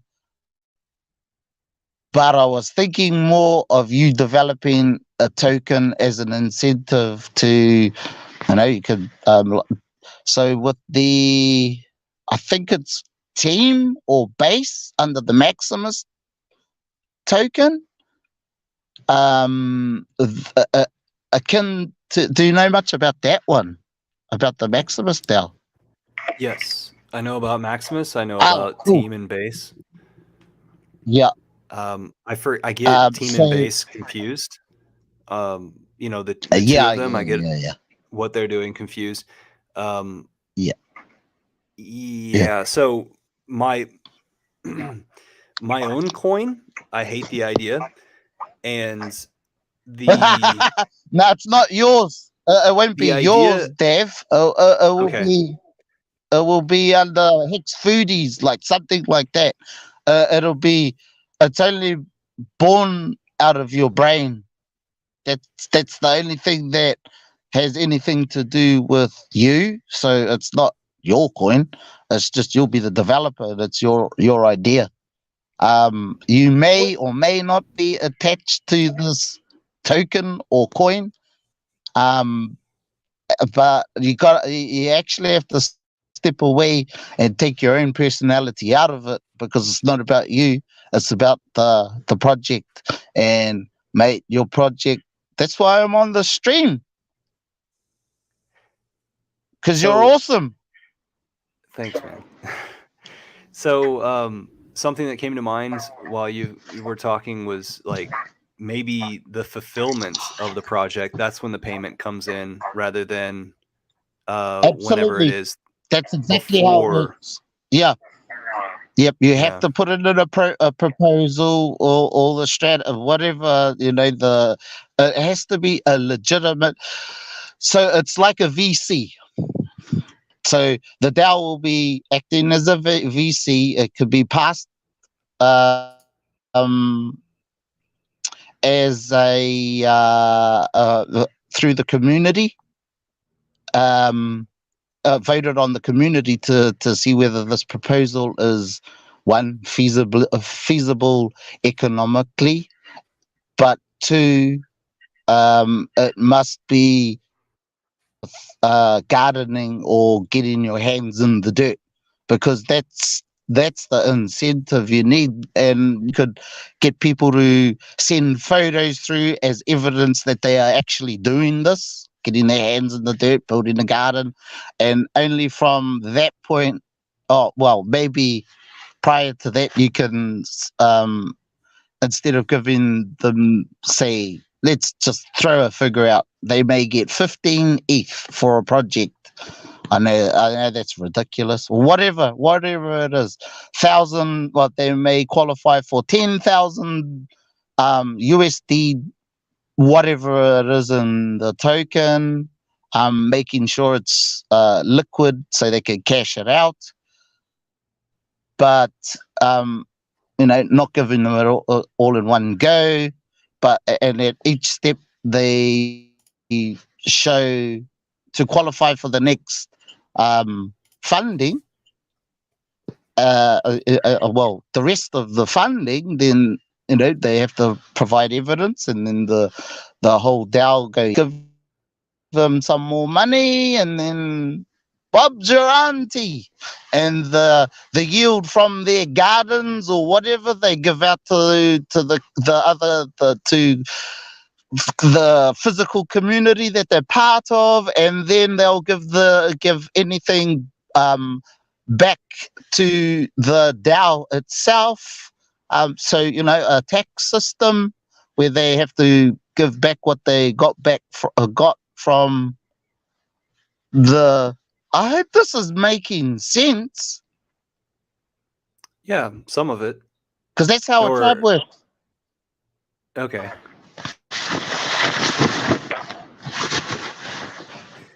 Yeah, the let's see. The amount of energy that comes in is then distributed, not selfishly given back. Exactly. Sweet. It's pretty easy. Exactly.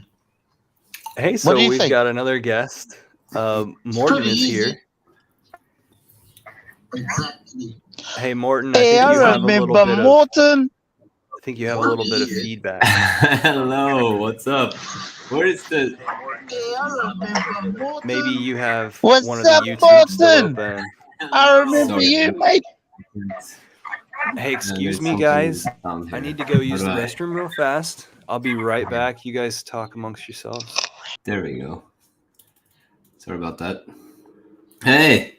And also, Morton, hey, also Inviting Freedoms up in, let's see. I'm sorry. So New Zealand Chief just dropped off, and then Inviting Freedoms and audio only. And now Hey. Morton's here. Hey. The voice. I love your voice. Mine or Eco Yes. Builder? Yes. I'm a fan of your voice, and I have been for a while.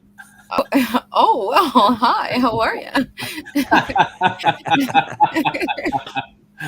Yeah, I'm good. blushing. Thank you. Good. Yeah. You're welcome, I guess. Thank you. Hey, Morton, where are you right now? Just came back from Vietnam. I went to Zanzibar. I was going to be there for 3 months. I was there for 3 months, spent all my money and then some. And then and then Ramadan hit, so I didn't eat and I didn't have any money. And then I was just there. And then my friend threw like an online event. I work with them sometimes with like marketing and sales. And we did an online event, and we also had a mastermind group in Vietnam. So I flew over there and then worked with them. And then Vietnam is absolutely awesome. So I just stayed there for another month. And now I'm back to Norway after 5 months of traveling. Just went to my sister just now and reunited with my nephew and niece and my So Oh, that's wonderful. beautiful. Yeah, good life. Yeah, my sister moved a distance away, so every time I can see my niece and nephew, it's wonderful. That's awesome, man. You're traveling the world. You've been out for 5 months. And then I also saw some of your posts. I think I saw you eating like a good amount of meat. It was steakish. Okay. I don't know. It was one of your posts where you were saying like, this is only a few dollars. Oh, Southeast yeah. Asia is wonderful. Yeah. I don't know Yeah. how many of those posts you make. Like for some reason, my feed doesn't honor you as much. I don't Damn. know why. Okay. You mean, is that on Twitter or is that on another Yeah. platform? Okay. Yeah, Yeah. Twitter. Yeah. Okay. I've been lately. I've been posting more because of obviously the Hex community on Twitter, but normally it's like Facebook or Snapchat. But yeah, nice. Now, you sat down with a friend, right, and made a YouTube video describing your recent points of view on the world or how blockchain is. Am I right about that? Like I'm fishing for some thought where you had you had something to address. You were very stern in your thought. No? I'm not sure. I make so much content. I have like Okay. 2 podcasts and lots of videos, 2 YouTube channels with lots of videos. And Okay. You I have don't 2 know. channels? Yeah. Wow. Yeah. Okay. I mean, I've been thinking about getting some more traction there because I used to do like viral videos back in the days when after Jackass was popular, so we did social experiment and CKY stuff, and then we kind of cracked that code. So I think I have like 20,000+ followers on YouTube, but I haven't been like focused consistently on making content for a long time. So they're kind of cold traffic, but there probably are ways to get them engaged again. And most of them are interested in personal development, relationships, and peak performance, and obviously also want to have financial freedom. So it can be an asset, but it's just kind of lying there. So I've been thinking about some kind of strategies, maybe maybe doing ads targeting my own subscribers, because the YouTube algorithm, they changed, and they're not exposing me to my followers as they used to before. So Okay. can be a good way of getting more onboarding. Sweet. I didn't know you had a second channel. So, hey, if you're interested in posting that in the chat, that'd be awesome. Oh yeah. Where? How are you though? Where are you? What's been up? Whew. I'm doing really good. My cousin got married a week and a half ago or something like that, and so I needed to be in this area for that wedding. But prior to that, I went out and joined Rogue Herbalist and Benjamin Mutton over in Navajo Nation, and we did a hike together. And then I traveled. That's in northern Arizona, and so I'm down in Texas. So went over there and then went up to Montana, up to Wheaton Laboratories, and did a live stream from Wheaton Laboratories. Actually, that's where Paul Wheaton's building an eco village, and he also has a shop-like property down near the road that would be like building and classes and preparing for stuff that then goes up to the more eco-friendly piece of property up away from the road that's nestled into national forest land. And then I just came back down, and the whole time I was on the road, I was on Twitter Spaces, communicating with all the Hexicans in Twitter Spaces, who are much more extroverted group than I'm used to getting involved with, I guess. Are you an extrovert or an introvert? Me personally, Yeah. I think people look at me as an extrovert. Yeah. Yeah. I love to be alone, but I think I get energy from being social. Yeah. Okay. Cool. Yeah. So everything's been great here. We just had 4th of July, which is our Independence Day. Inviting Freedom and I were laughing earlier about how everybody's celebrating something, and we're claiming that there's problems and we're losing our freedom. So Good point. Yeah. so it's the irony. Yeah. Yeah, that's one of the reasons I go to Zanzibar is the freedom there, you know. Oh, did I tell you? I'm gonna be in 5 days. I think I posted on Twitter. I'll be in a documentary about anarchism. No, stop it. Yeah. No. HBO. Yeah. Are you an anarchist? Well, I don't know. Yeah, I mean, I don't know. I don't even know what an anarchist is. Depends on how you define it, I suppose. But I'm definitely a libertarian, or I believe in freedom. I don't know what to say, to be honest. That's interesting. Well, when you're feeling out anarchy, right, you got to touch everything. So yeah, the only thing I know is I went to this in Mexico. There's a conference called Anarchapulco, and yeah. yeah. So You there's went to that? Yeah, I used to run events or conferences back in the days in the relationship space. Hexicans are so cool. Was that? Say Hexicans are so cool. Like yeah, we're all like the pinnacles in our area, recognizing that things need to communicate. Like, okay, actually, I got to go to the restroom. You guys keep talking. Cool. Yeah, I think I kind of agree with that. There definitely I see a lot of Hexicans are like seeing trends before they happen. So but anyways, yeah, I went to the Anarchapulco event. Some of the people that I worked with during the time when I arranged conferences went to that event, and it just made sense. We got invited there, and it was because of crypto in 2007 or 18. My friend told me about Ethereum and Bitcoin, and that's why we went there. And then, yeah, that started to learn about anarchism, I guess. Freedom.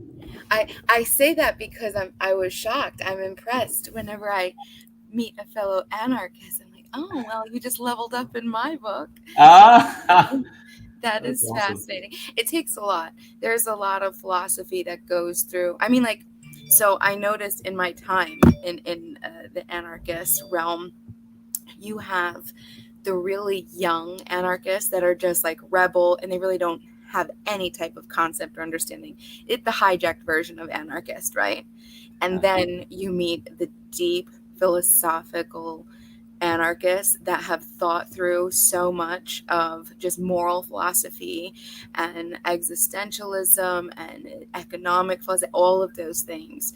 And I mean, I don't know, but I think the best I'm so biased, but anyway, yeah, that's very exciting. Yeah.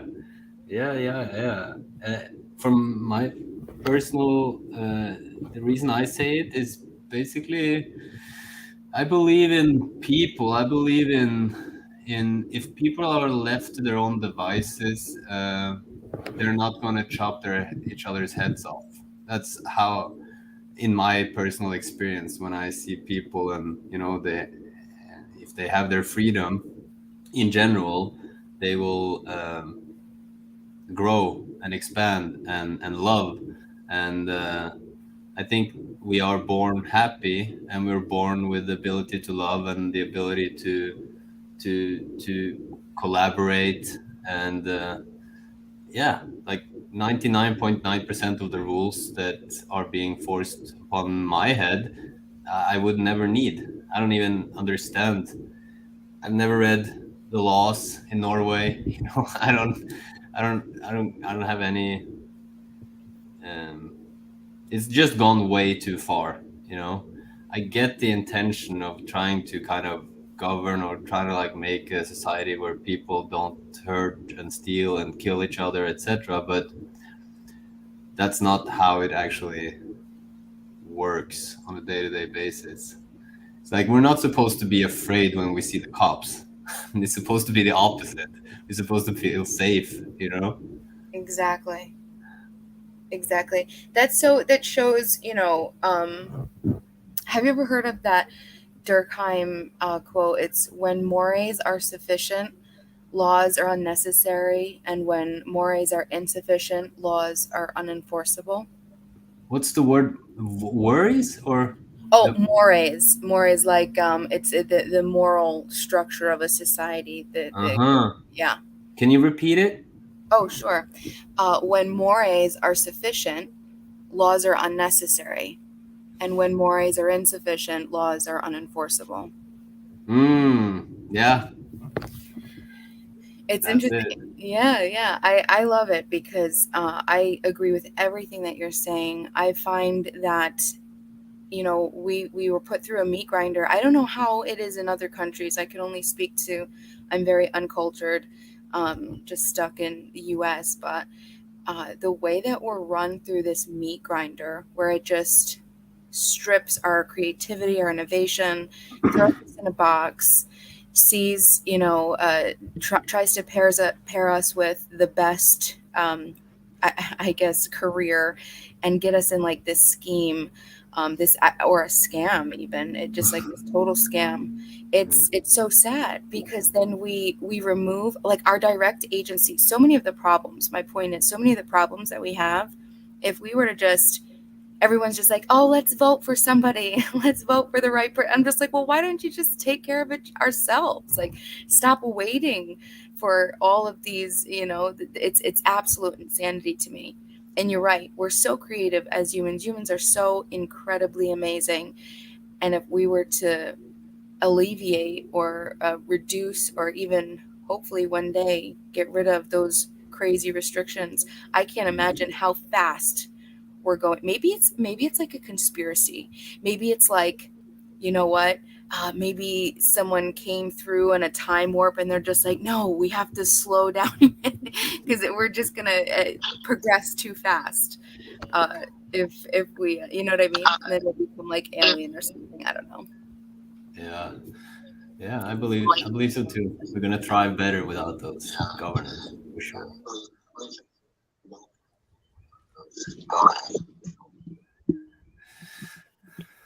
So, Morton, did you hear my call?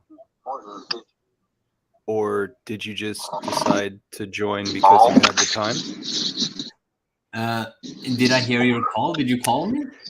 Yeah, I mentioned you and I mentioned Hex, NZ, chief down here, and y'all both ended up coming on the stream, and so I just thought that was pretty intuitively cool. Cool. Yeah. No, I don't know if I did. To be honest, I've been since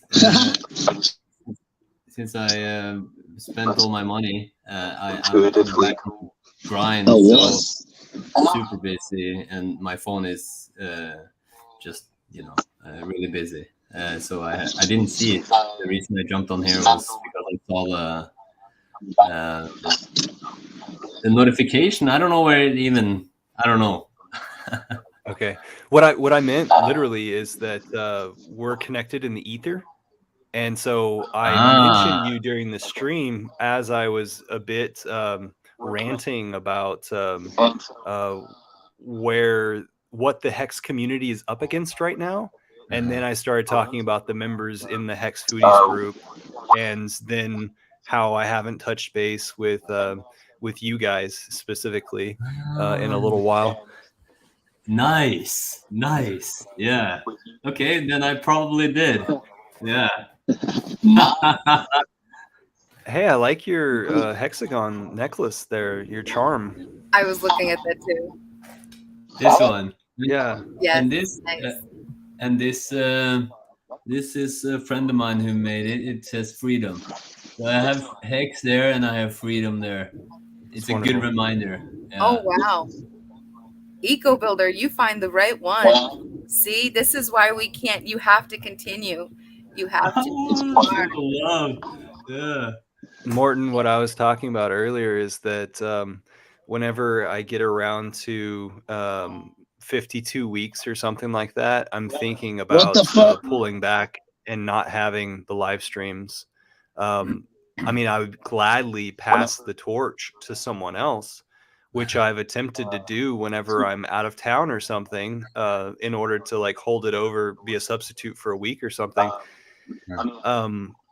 But what I'm thinking about doing is maybe something similar to what you're thinking about doing in marketing the same content, like maybe taking clips of the content that has Yeah. already been recorded Yeah. and putting that out. So like maybe the next 52 weeks is me just watching one of those episodes and then putting 4 clips for each one or whatever was exciting, the highlights of the clips. Because I think that we've had a good amount of people coming on streams and putting their personalities enough for people to relate to. The reason why I'm saying this is because I'm getting real with everybody and I'm getting real with myself. My personality, I'm not so sure jibes with coming online weekly and like I'm making it like a big deal or maybe a bigger deal than what it is. Yeah. And so maybe that's why I asked you, are you an introvert or an extrovert? Because I'm an introvert. Right. And sometimes I don't want to interact with people. Yeah. And sometimes I just want to like go hide in a hole and claim that I'm trying to work shit out for myself and claim that it's me when I want to move on to the next thing of new ways of packaging things or new ideas. And this has always been Hex Foodies. I've been a part of Hex Foodies and I've been a part of Hex Texas. And both of those things are meant to curate a community, not like some sort of product or anything specific. Instead, it's let's create ideas and develop ideas that are come from Hexicans. And so that's why I'm in the last 2 weeks I've been pointing out that hey, I'm really interested in understanding what a Hex grant could look like towards, you know, Hex Foodies grant. And so I'm calling it Hex Permaculture Grant right now, just for the sake of calling it something. So in the background, I've got a picture from Navajo Nation, and there's an artesian well there at Navajo Nation that I think could be added on to in order to make it more of an oasis for all the wildlife, because there are wild horses and other things that go and visit these watering sources in the desert that the Navajo Nation provides, maintains, has the structure of continuing to keep up. I would love to have Benjamin Mutton here, or maybe some of the other people who have been in Navajo tribe or their entire life. Maybe I would like to have them on stream and talk about how the Navajos get paid, because I believe that there's some sort of an allowance being there on the land and being a part of the tribe. I believe that there's structures set up to where like the natural gases that they're taking out of the ground then come back and fund all the things that are happening on the reservation. And I'd like to understand how that financial structure goes on. But like what Finbear and I were talking about earlier, and inviting Freedom as well, is that or maybe it was just Finbear that pointed this out, where whenever people set up a nonprofit organization and gift funds over or whatever, it's typically the organization is just set to use those funds and use those funds only. and there is no product creation for self-sustainability. Okay. And Hexagon Chief NZ mentioned that as well, whenever he was talking about there being an initial source of funding, and then there on the ground, the tribe does something and creates a product or energy that's then put back into the system, that put back into the system so that it's a continuous circulation. There were so many points that I just touched on. I'm sorry for touching on all those points. It's a loop. Good. No, it's really great. I have a question for you, EcoBuilder, something to consider possibly. Please. What would you say? No, What would you say if we were to appropriate? Because I understand what you're saying, and I don't think the burden should be on you. What if we found like just 4 people? I'd be willing to take a Tuesday a month, and so you only have to do one Tuesday out of the month, and then I'm in. Yeah. he'll take a Tuesday, I'll take a Tuesday. That's already 3, so that's half of the month. You don't have to do your Tuesday, and we'll, Yeah. What do you think about that? That sounds awesome. I might be able to. Hexagon Chief, your internet connection sucks. Yeah. Inviting freedom, you never show your face on screen, and you won't be, because that's an agreement that you have I with know. your partner. Yeah, well, So- maybe that'll change. I don't know. There are some downsides to this, Yeah. but my goodness, if this gets inviting freedom on stream, that would be revolutionary, wouldn't it? What if I don't want to lose credibility? Like, people are gonna like look at me and they're like, "Oh yeah, she doesn't know anything. Look at her. She just wants to show her boobs." And her, that's what I always think. Like when I see other women, they're like, "Oh yeah, look at what they're wearing. They're just trying to get." How about attention." this? How about this? Not all women. I mean, I love women, but it's always a thought. Hey, I've got a suggestion then. If Go. maybe I'll just turn. Oh, did he just? Hey guys. Okay. Hey, Can you You're hear in me? audio. Go for it. Yes. we can hear you like a robot. Oh.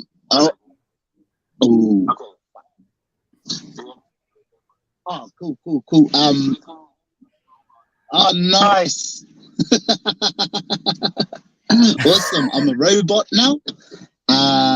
But what I was thinking, instead of doing it individually, if I would love to jump on stream with all of you on Tuesdays at this time. Instead of take it on board like Freedom said, as you don't have to do that. Eco, we got your back. So I'll make a commitment to a Tuesday. I can do that, but I think it's maybe we can ask the audience, but I think it's more beneficial if we all are bringing on our own views and personalities. So if inviting freedom is on, if we're all on at the same time, I think we cover all the bases at the same time.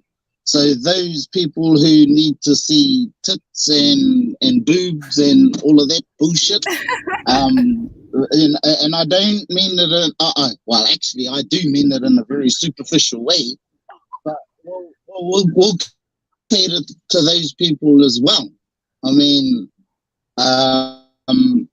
however, if we're on stream all at the same time,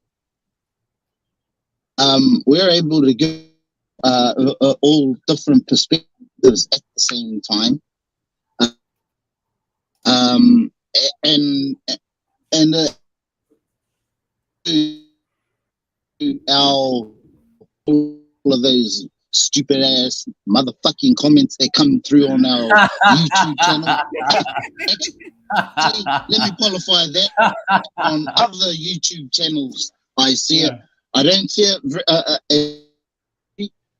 but there are still some. But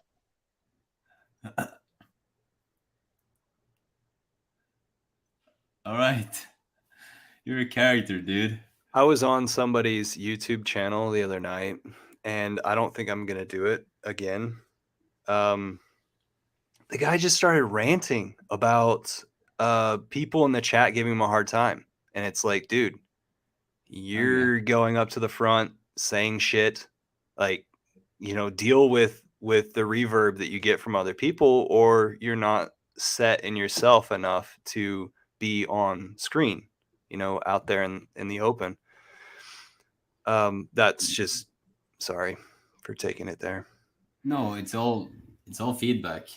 I want to tell you though that you're actually one of like the reason. Like when I heard about Hex, and then I started getting into the community, and my friend here, one of my best friends here from my hometown, made a lot of money, and I was like, why don't you start streaming? And he didn't want to dox himself, which is fine.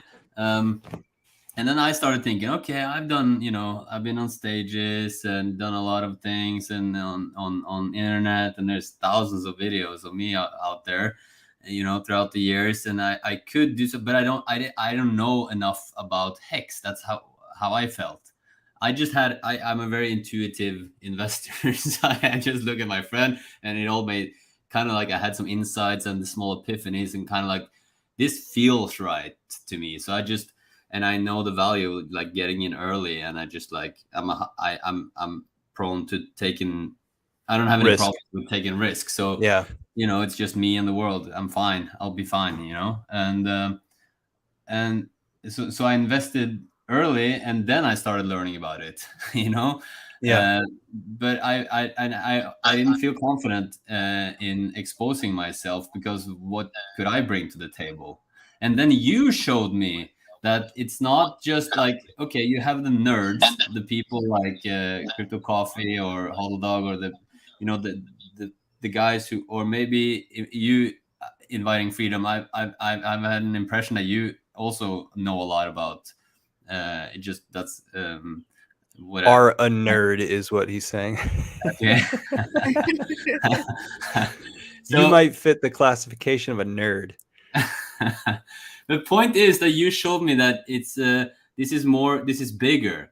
This is about this is a new paradigm in the world, and you, and also Crypto Heartbeat, when he came to the into the community and started talking about spiritual stuff, or just macro image of the world in general, and mindset, and then GRC and Sam and what they're talking about, but especially you're the guy who showed me that this is not just about fundamentals and smart contracts, but it's about creating value and abundance in this world in different ways, and then I have a lot to contribute on that.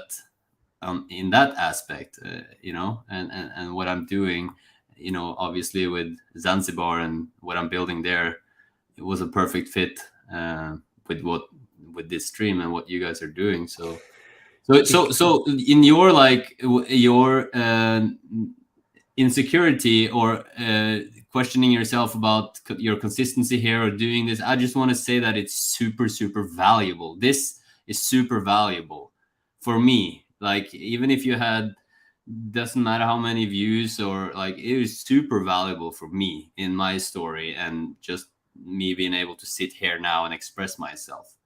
So yeah, I want to second that. Thank you. I totally concur. I think you've given me a lot of hope, even just because, yes, there's a lot of us can be, we overlap with our interest in Hex, but when we begin to align in those deep philosophies, those core philosophies of abundance, love, all of these things, it brings it to another level. Because honestly, it's really tough to find people like you, and it's just, it's a pleasure to have you. And I wanted to say this too. I would still take on a Tuesday until I can convince my partner otherwise. But listen, I could go the Max Egan route. Do you remember our crow? What he went to Anarchapulco, I know, a few times. You know Max Egan?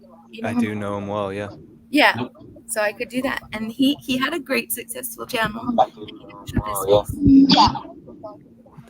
Yeah, so one of my favorite videos from Max Egan is uh him it's only like a 5-minute perspective showing video, but he just shows clips and then his audio voice is over the top of it. Is that the type of thing that you're talking about, or where he's just doing his memoirs basically, and then he's got like a still image of the Crow House's logo? So Max Egan is crowhouse.com, by the way. Yes. Yes. Crow House. So yeah, I mean, like, and I mean, I'd be willing to do a trial and error if we find that I don't have any views and no one really cares. That I could, either drop off or try to convince my partner, to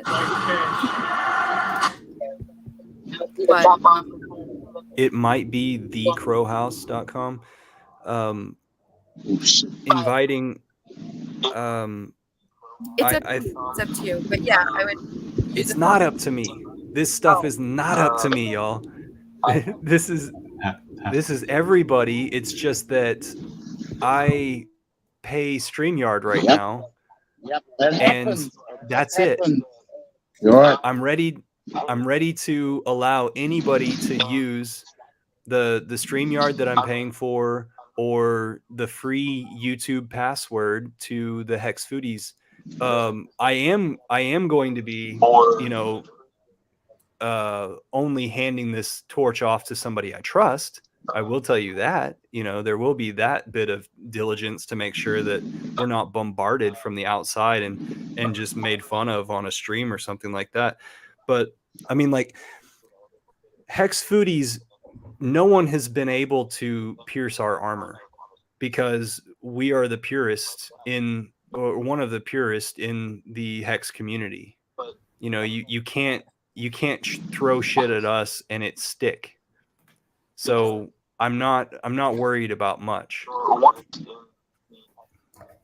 Cool. Well, yeah, I think it would be a great opportunity to lessen the load, and we appropriate just to see how it goes. You know what I mean? And obviously, nothing's written in stone. We don't like it. We can amend, we can change, see what happens. I could bring in my sustainability partner. He probably doesn't have a problem coming on, and also Chef Kabui. He would probably be willing to come on, and he, with Hex Kitchen for my Tuesday slot. And I know Chef, like, he'll have no problem showing his face. But it's something to think about. I don't want to pledge them. I could definitely pledge myself, and then I'll do the work, and it'll be a nice stream. I won't talk trash like I normally do. I'll be prepared, I promise. Do you know I had a talk radio show in college? Oh, sweet. I think I remember you saying something about that, but it was about government, right? Yeah, that's when I was a statist. I'm going to say bad words. Yeah. It was called, I called it Veni Vidi Vici. And it was just like a take, like I wanted to be the female Mark Levin. So it was horrible. Are you admitting to being brainwashed? Oh yeah, I was definitely brainwashed. Are you kidding me? You know how many institutions I had to strip to get to where I am? I was super religious. I was super religious growing up. I was going to be a nun. Oh, wow. It's going to be, and so many people like laugh at me, like, you a nun? No way. And I'm just like, yes, like what? Just because of the way I don't know. But yeah, I can imagine a nun outfit laid over your profile pic. Yeah, I can actually see that. but yeah, I even went to the college I went to as a private Catholic university. So I had to strip a lot. There was a lot of things once I just started to discover the truth. Yeah. Hey, Morton, are you aware of what Axis Alive and three other of our Hex community have created in the last few days. They've The created radical thing, the yes, radial, yeah, radial, yeah. Yeah, I've Okay. watched half the first one. Loved it. So Loved it. they get into some really juicy shit in the second one. Okay.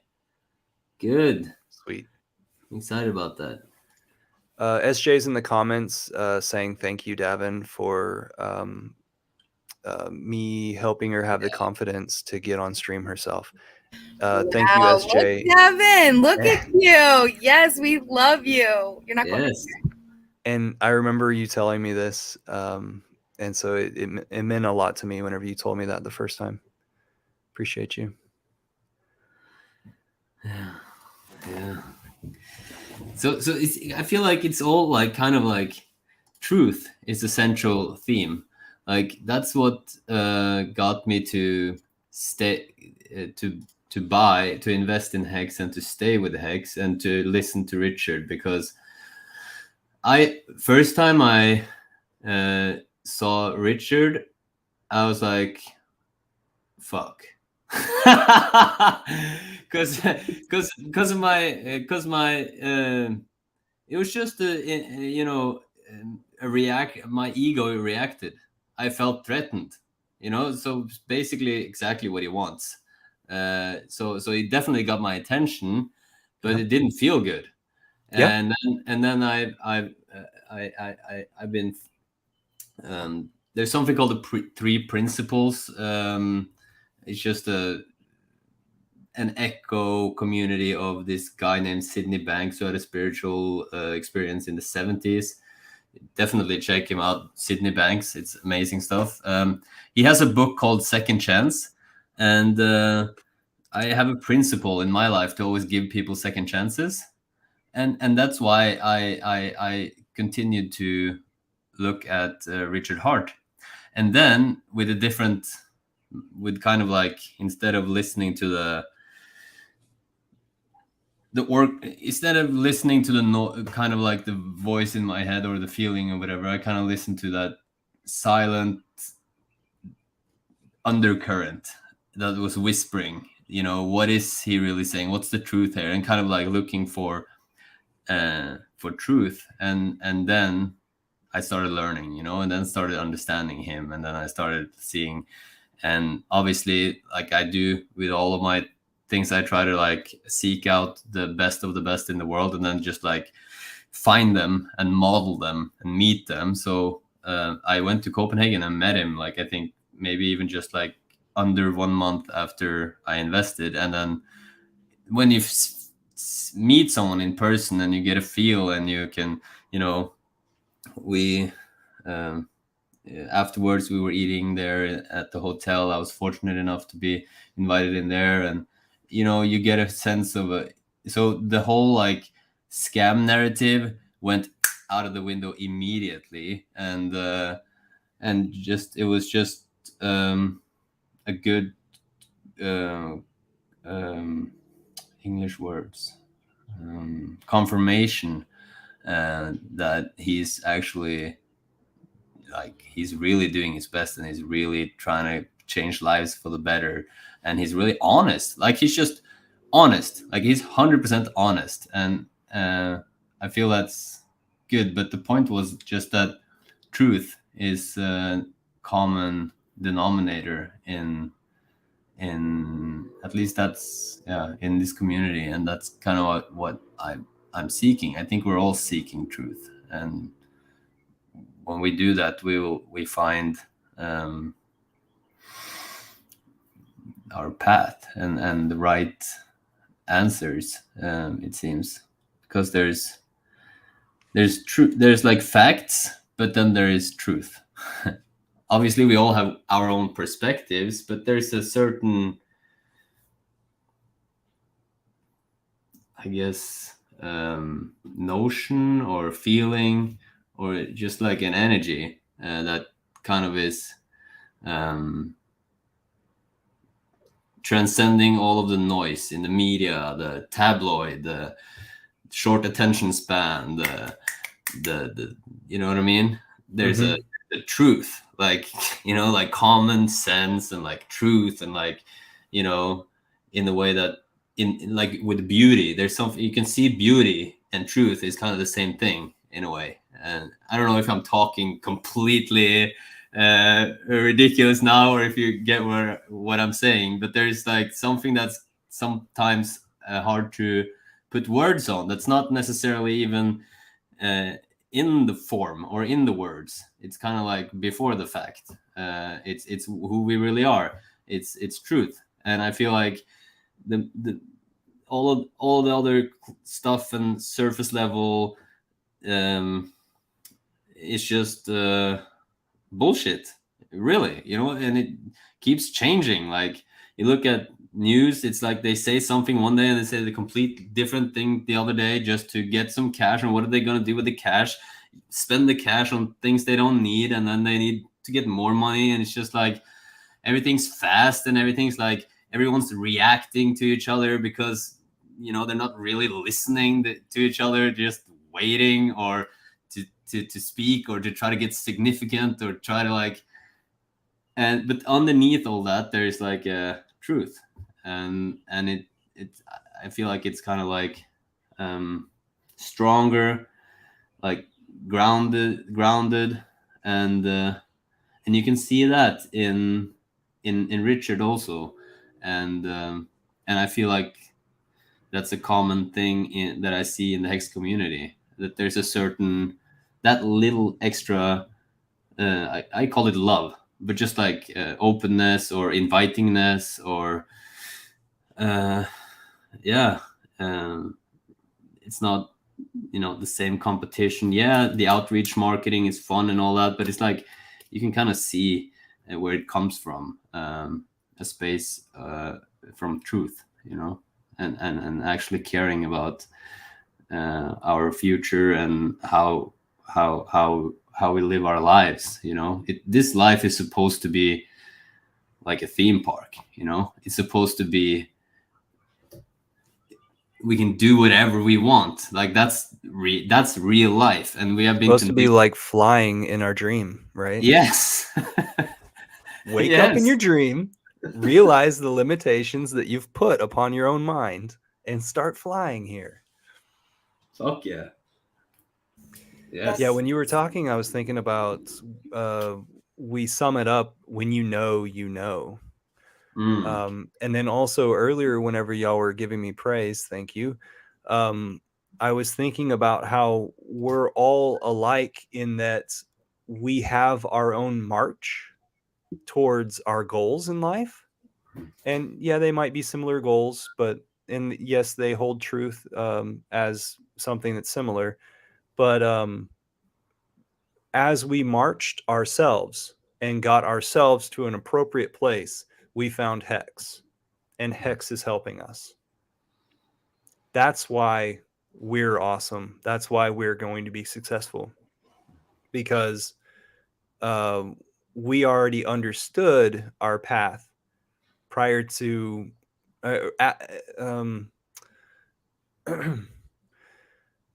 as opposed to the nerd comment, right? Where we can say that K4K and Crypto Coffee are two different types of people, or two different people that are into blockchain, and their content is specifically blockchain. That's their realm. That's what they do. And we do something else, and we're on our march. Yeah. And Hex is a tool for us. Yeah, it's amazing. I think that is honestly the best thing that you could say. I've heard this quote a lot. It's been finding me a lot. I don't know how you want to call it, universal laws of attraction, but the quote where money doesn't change you, it just brings out more of who you already are. And I always thought it was so interesting when like Maddie Allen would talk about like the sudden wealth syndrome. And I'm like, that would never happen to me, because I know exactly what I would want to do. You know, like I don't see myself ever having enough money, but not for myself, for all of the things that I want to do with the world, you know? I mean, like, what we've talked about it before. It didn't matter how big my hex bags were. I'm still walking around in the same clothes. I wear the same stuff. You know what I mean? And yeah, because you already know who you are. And that's just so important. It's really, really important to me, because nothing has changed since Hex has come into my life personally for me. I still, the tiny house thing, the sustainable, that all of those things have remained the same. What has changed is my ability to understand that now I can actually do all of the things that I've wanted to, all my public offerings for the world before I die, because I realize, this isn't, I mean, like, I don't think that I'm anything. I love you guys, it's you guys who inspire me and make me want to get up every day and make me want to live and make me want to do this stuff. Hearing and seeing, like Warren, when you were just talking about, like, yeah, we get to make it. I'm just like, I love that. I want more people to experience that. I want more people to understand that. That is true freedom, like spiritual, mental. You can explore and you get to manifest whatever life whatever it is. It doesn't matter. We're not constrained by the walls that we think that we're constrained by. I was wealthy before Hex. I was so spiritually and emotionally wealthy because, I knew that I wanted to how to sustain myself at a very small, costly, financial cost, to allow myself to continue to pay for the experiences versus the things in life. Because guess what, guys? Where we're going, we're not taking any of that stuff. Like, we're all going to the same place eventually. So the memories and the spirit and whatever I could do. And yeah, I just want to tell you, I love you guys. Thank you so much. You made my entire day. And Davin, I'd love to talk to you more if you want to consider doing the Tuesday thing. I have to run. I have to go to the grocery store before it closes. Oh, Yeah. Oh, did you hear what I'm doing? what? Oh, it's been so stressful. I decided to go where nothing has been processed, and not, I mean, like, yes, washed. So I don't know if you'd consider it fully processed, but nothing can come out of a bag, a jar, anything. It has to be a whole food. And doing it for a full year. I started July 1st. And I freaked out when I realized I couldn't even have my coffee beans. Like, nope, can't do that. So my tea, I make my own tea, everything. So nothing comes out of any sort of packaging whatsoever. So yeah. Wow, you're killing it. Explain to me why you can't have coffee. Because the beans have been processed. I don't know the process. They've been roasted. They've been treated. However that happens, and So I admittedly, I'm so embarrassed by this. Like the Keurig things. Yes, the Yeah. pots. And so they're in the plastics. I can't do that. I can't. So I have to Yeah. figure. It's interesting to know how many things I can't have. I'm slowly realizing that, but I love being able to make up shit. I mean, like, stuff, all the different stuff. You know what I mean? Like jam.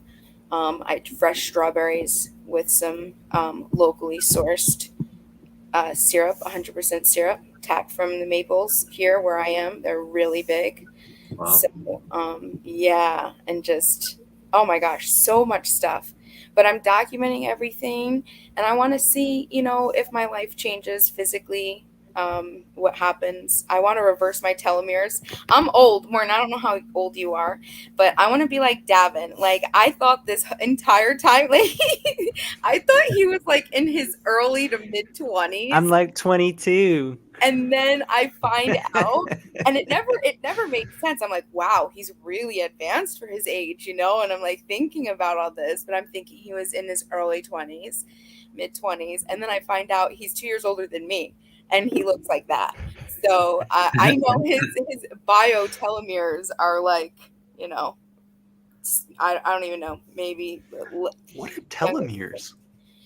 Telomeres are the biological markers that tell you your age, how your organs have aged. So, like, for example, if you took the average, let's say 35-year-old in women, they'll get their telomeres checked. And if they've been just a generally healthy 35-year-old, their telomeres will match their chronological age. 35 years will, but if they were a drinker, druggie, their telomeres might come back and show that their internal biological markers are aging them at like 46 or 52, right? And then if they're super, super healthy, they'll be, their biological markers will show that maybe like they're 28 or 25.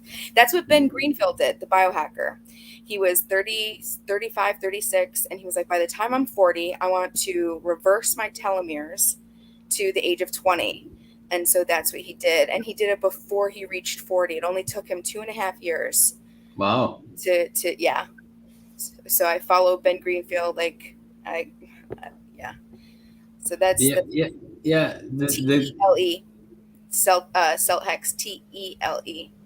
TELE meters? Tele? Telomeres. TELEMIRES. And so what are the telomeres exactly? Is it found subsurface of the skin in the muscle? Sorry, it's TELO. My bad. It's the region of repetitive DNA. I'm reading this. DNA sequences at the end of a chromosome. Wow. Can you imagine passing shit down to the next generation? Like you've destroyed your life and then you have kids towards the end of your life. That's a good point, man. Yeah. Ugh.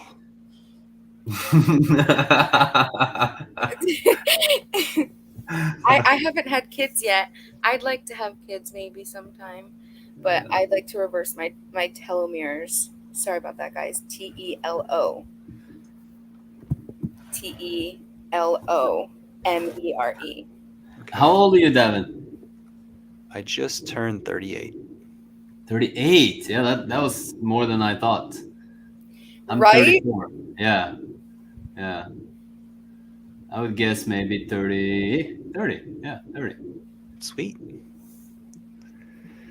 I've been paying attention to the amounts that spots show up on my face and like where they show up. I haven't done anything with that information, but if y'all look at holistic maps of faces, then they'll show you like, oh, that you're having, if a pimple shows up here, you're having problems with your stomach and digestion. Oh, really?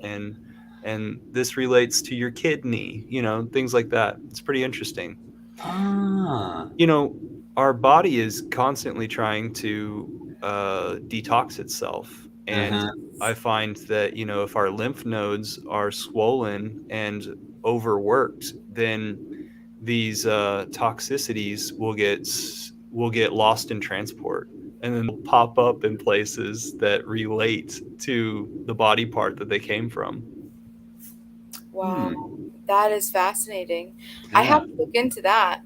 People map out your toes or the bottom of your feet, and they map out, I think, your hands as well, and they map out your face as well. Wow, I love that. Yeah, I also, with the Whole Foods kick or the unprocessed foods, I'm also doing like nothing. So for my underarm deodorant, I'm using like lemon and salt rocks now, like nothing with any type of, my shampoo is an apple cider vinegar mix. Sweet. Yeah. So it's everything that I can put on me, I could basically eat. Okay. Yeah. I haven't been doing deodorant for at least 15 years. And so like last stream I had vitamins and my dad, and one of the things that we talked about was deodorant. So I ran and got a spray bottle of it's a Swiss brand that has rosemary in it. I think rosemary and sage. and so that's pretty nice Under Armour stuff or under the armpit stuff. But yeah, I've been also getting away from these things that add toxins to our body, like we soak up through the skin. Me too. I feel so sorry for females that have caked on makeup Yeah. over the know. years, Yeah. and that's all because of social pressure. It's really a sad situation, and it's the same situation that Inviting Freedom was complaining about earlier, where we're given all of these broken tools, and then people will claim, oh, you've been given everything, go make it work. And it's just like, what are you talking about? You gave Right. me insufficient shit. Mm. And so, like, these young women who are young ladies who are trying to go into the workforce after college or something, know no better than to try to look the best that they can.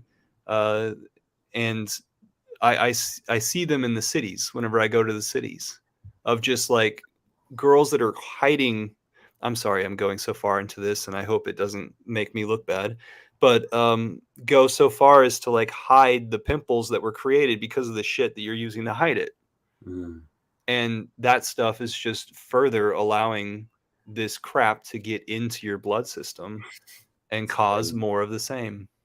Do you know, it's so true. And to any women out there, I mean, I don't know, it obviously doesn't work with all skin complexions, but I find that if I just make sure that my skin, like my face, has a certain amount of sun exposure. I know it sounds funny, but I like use that as my makeup. Like if I'm going somewhere, I will make sure I go and sunbathe, like so I don't have to do all the makeup stuff.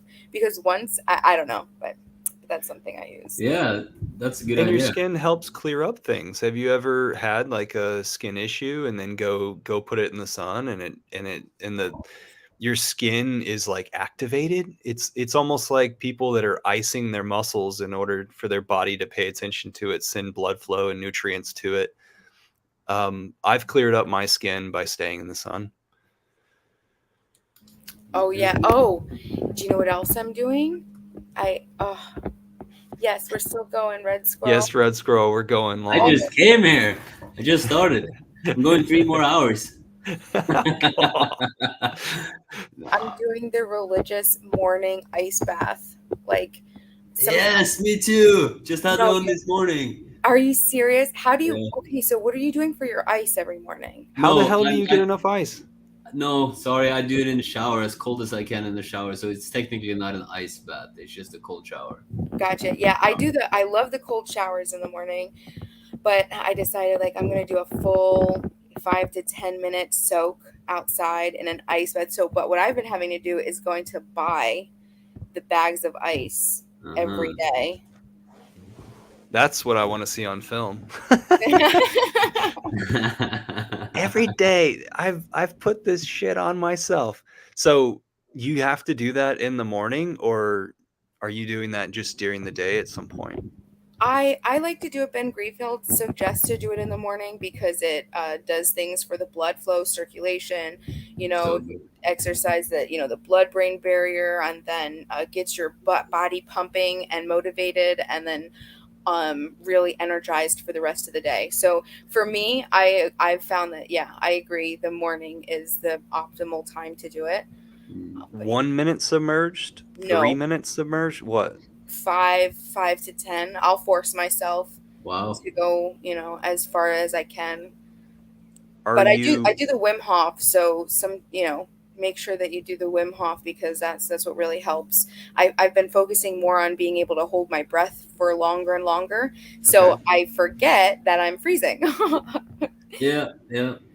Are you 5 to 10 minutes if it's like real, like in winter time I do it ice bath, and if we do if I'm alone, I it's dangerous to go 5 to 10 minutes. Like, Well, I are don't. you Yeah, I don't think that it's really that cold as it should be. So, what my ice bath is, like, full disclosure, I went and I got one of those trough things from like there's a thing called like Tractor Supply, and I got like a horse trough, and I just Ah, fill that with water, and then I just dump the ice in it, and then I jump in it. that's Like, so cool. You got That's what things I was going gonna for ask. you. That's what I was going to ask. Are you doing this in the privacy of your home, or are you out in your lawn and you're in the side yard or the backyard, aren't you? yes, but my property is like enclosed with trees, like, and the my driveway is like this long driveway. So like you'll be like driving up my driveway for a few minutes and you still won't see me. But I mean, like, it doesn't matter. I mean, just surprise. Are you naked though? Yep. Nice. You gotta do the sun bath and then you do the full. I wanted to, at first I was just like, maybe I should keep something on, but then I was like, no, because you need to. So the most important parts are under your pits and in your groin, like all in those spots. And so I was just like, no, I'm not gonna keep it covered. Don't restrict the blood flow through the epidermis, right? Through your skin. So don't cause any clogs. Allow it to be as free as it possibly can.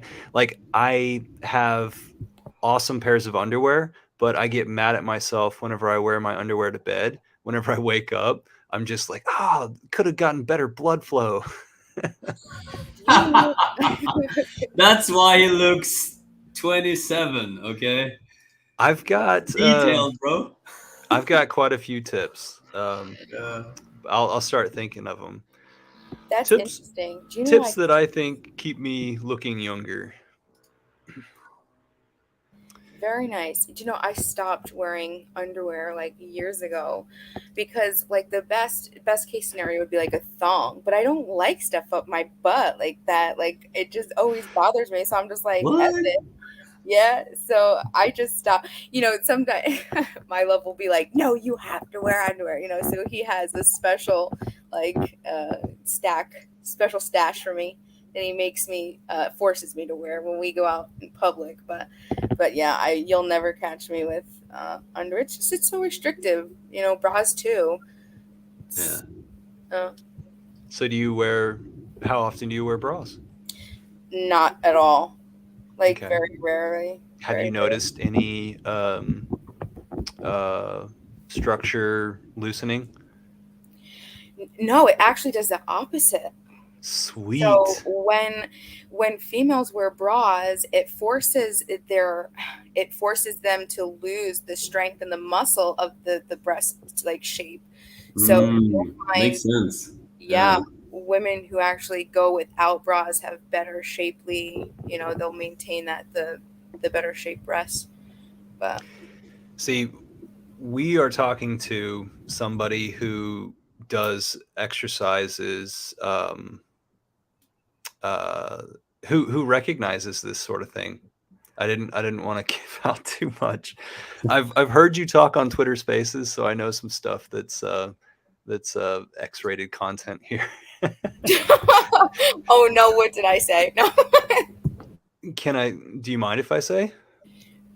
Sure. If you said stuff on Twitter Spaces, don't you know how to strengthen the vagina muscles? Yes, the Kegels and the egg thing. Yes, and that's something that I took.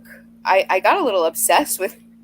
I got a little obsessed with this because I saw this woman and she had like this brick drawn from this string, and then she had one of those eggs coming out, and she's able to. Wow. Okay. Yeah, and I was just like, I want to be able to do that. So yeah, but Did you just describe her keeping a object that's the size of an Yes. egg tied to a string, keeping it inside of her vagina, even though the weight of a brick, which would be like 4 pounds, is pulling on it? 1 That's kilogram. correct. That is correct. Wow. Okay. Yeah. And she was like on a beach, and I was just like, I need to get there. That's what I want to do. Did you reach your goal though? Did you try it? I've never tried it with. That could be your premiere face reveal. Or non-face reveal. Continue the non-face thing. Oh, It starts at her belly button. Yeah. Do you know? Or like, have it to where like you're behind one of those white shields, and the light is behind you, and all we see is your shadows. That would be funny. Yeah, that would actually work. So that's not a bad idea. But explain to us how it is that for the women who are listening to this, explain to us the exercises that you're talking about, or exercise. And men, I had a period where I trained my Kegel is it called Kegel muscle thing? I read this book about it. Yeah. Oh, really? Yeah, it's good for men too, and you can train to make multiple orgasms. Send your energy up to the head and hold your Kegel before you're coming, and then you can go longer in bed. And yeah. So yeah, and that's basically why I don't obsess with it anymore. Because full disclosure, I love you, baby, if you're listening, but it's too fast. So I could probably stop for a while. I ruined myself. I set myself up for failure with You're that just one. too good. It's tough. It is tough. That's hilarious. But we're trying to improve. We're trying to improve. But yeah, so the exercises, you could get really creative with it. You lay down, make sure you've gone to the bathroom and everything, and then you just do like literal reps.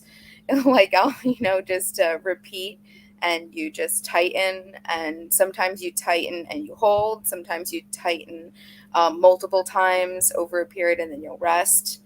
But yeah, there's a bunch of different amazing videos on how to do them. Yeah, Sweet. It's good stuff, and it works, and it feels good. And Inviting, you're awesome. Thank you for coming on the stream. Thanks for letting me have the potty break earlier. It's very nice. Anytime. Warren, it was a pleasure talking to you. Thank you for letting me see your soul. I appreciate you being here. And of course, Davin, the wonderful Davin, Eco Builder. I adore you. I love you guys. You too. Yes, it's been a blessing. Yes, very, very nice to meet you. Kind of meet you. Cool. Get out of here. Go to the grocery store. Okay. Thank you so much. Take care, boys. We'll see you soon. So Morten, what's going to happen in your near future? Great question. Yes, I took on some work again with it's a company called Awesome. They're awesome. And we help like any infopreneur to make like high converting webinar sales funnels, basically. So work with like marketing and sales, and it's fun, and they're really. I met them when I did conferences in Oslo and on like personal development. They used to do that as well, so they're like really. They would vibe here like that, and it's fun to work with them. And so I'm engaging in their company, doing sales calls, business coaching. Today I held a speech for the mastermind group we have. So I'm doing that now. DCAing into Hex as soon as I pay my debt, so I'm hoping it will go lower and follow. And Pulse Chain, I hope it launches later, rather than soon, so I can get in some more. But still, there's that. I'm probably going to be in Norway for a little while.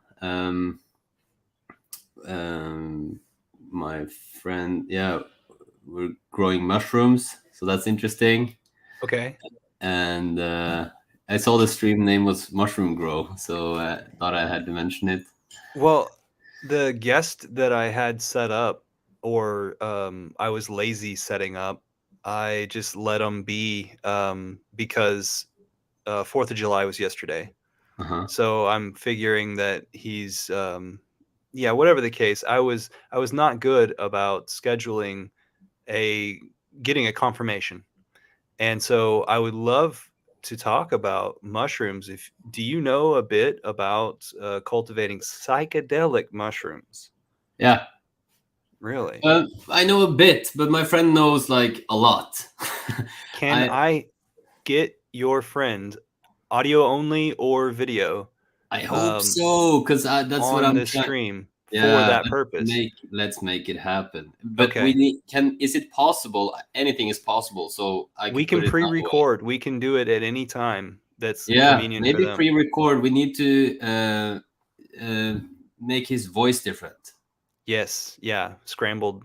Scramble his voice Mhm. and not show his face. And Mhm. he's a very intelligent, very fascinating, value giving. He would, talk for hours about growing them. I put him on it, and he just fucking flew with it. So Awesome.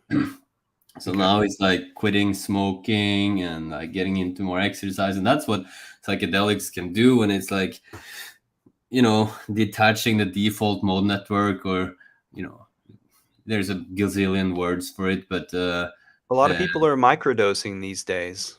I do, yeah, Yeah.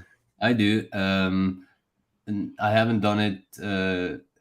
I just came back on Sunday, but before I left 5 months ago, I did it 3 times a week, maybe, Okay. and it definitely improved my life and my lifestyle, my outlook on life, not taking myself so seriously, not listening to my thinking too much, which is basically what all all psychology has it backwards. All well-being is just basically uh, accepting what is. And people, we tend to buy into our thinking all the time. So we identify with whatever the narrative is, and then we believe in it, and we're convinced about something that we think is wrong or right or whatever. And then we forget that we are buying into our thinking in the moment. So that's when we get caught up, and then this happens, and the neurons, they kind of like get stronger every time we do this. So it's kind of an habitual thought pattern, and then we do it again, and we kind of create this identity around it, and all of a sudden we become this sad or victim person, whatever the story is, right? Or I'm not good enough because of this, or I had this experience because of that, or the situation is like this, or other people call me this and that and that. We forget that it's all thought. It's all thought. Like, it's all thought. That's the missing link. That's what we forget. It's actually literally all thought. And I'm talking about the thinking, but I'm also talking about thought as just this, everything. Like, thought is manifesting. We're creating and perceiving our experience in the moment. So what psychedelics do, or mushrooms, or microdosing, is kind of like reminding, well, I can talk from my experience, reminding me who I am, and reminding me that I'm not ultimately the body. The body is a verb. It's kind of an activity of who I really am. And then, but at the same time, still being the body, if that makes sense. It kind of takes away the stickiness of identifying with the content of our thinking. So it can be really powerful. Yeah. You are the controller, but you are not what is then controlled. Yeah. Yeah, I've had similar thoughts recently where I tell myself, this is what it looks like right now. This is what you think of it. This is your take on it. I've felt this way about these takes before. This is all common stuff. Like just another version packaged something by my mind. Step back from that. I am not that. Inviting Freedom earlier was saying that we all go to the same place after this, and we can't bring any of our possessions with us, our wealth, whatever we make from it. She just wants to put back into the world because she's so grateful, because we're all on our marches, and Hex is just a tool that we're utilizing as well. Yeah, I can feel all of these things in a new way that are not me, but are me. Yeah. Like people like my father would say that we're all one. And like, there's so much to that.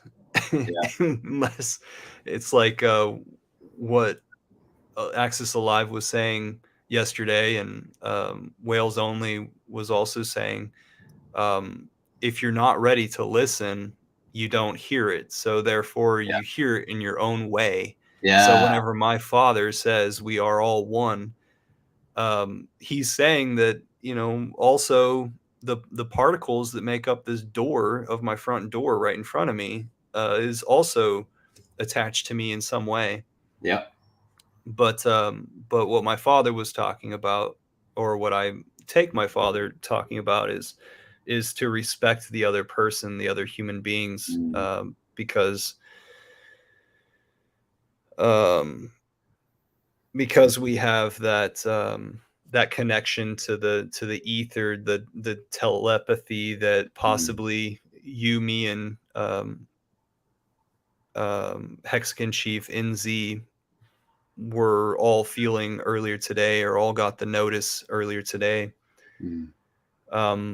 But I'd like to take it even a step further than that, that this whole realm, this whole makeup is all, in some way, I guess, an organism. Anyway, I have loved the amount of time that you've spent talking today. You've touched on a few points, and you've broadened each of these points. It's really awesome. Cool. So like multiple times I've thought about how, I could clip that. I'll just stay quiet over here and let him talk.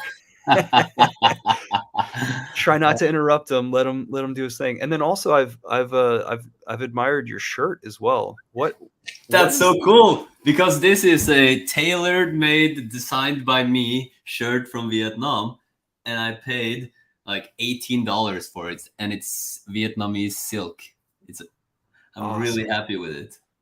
And I bought like a bunch of them, and 2-3-piece suits and like blue suede shoes, all tailored and super cheap. Bear market tip. Sweet. Yeah. What town or area in Vietnam should people look at?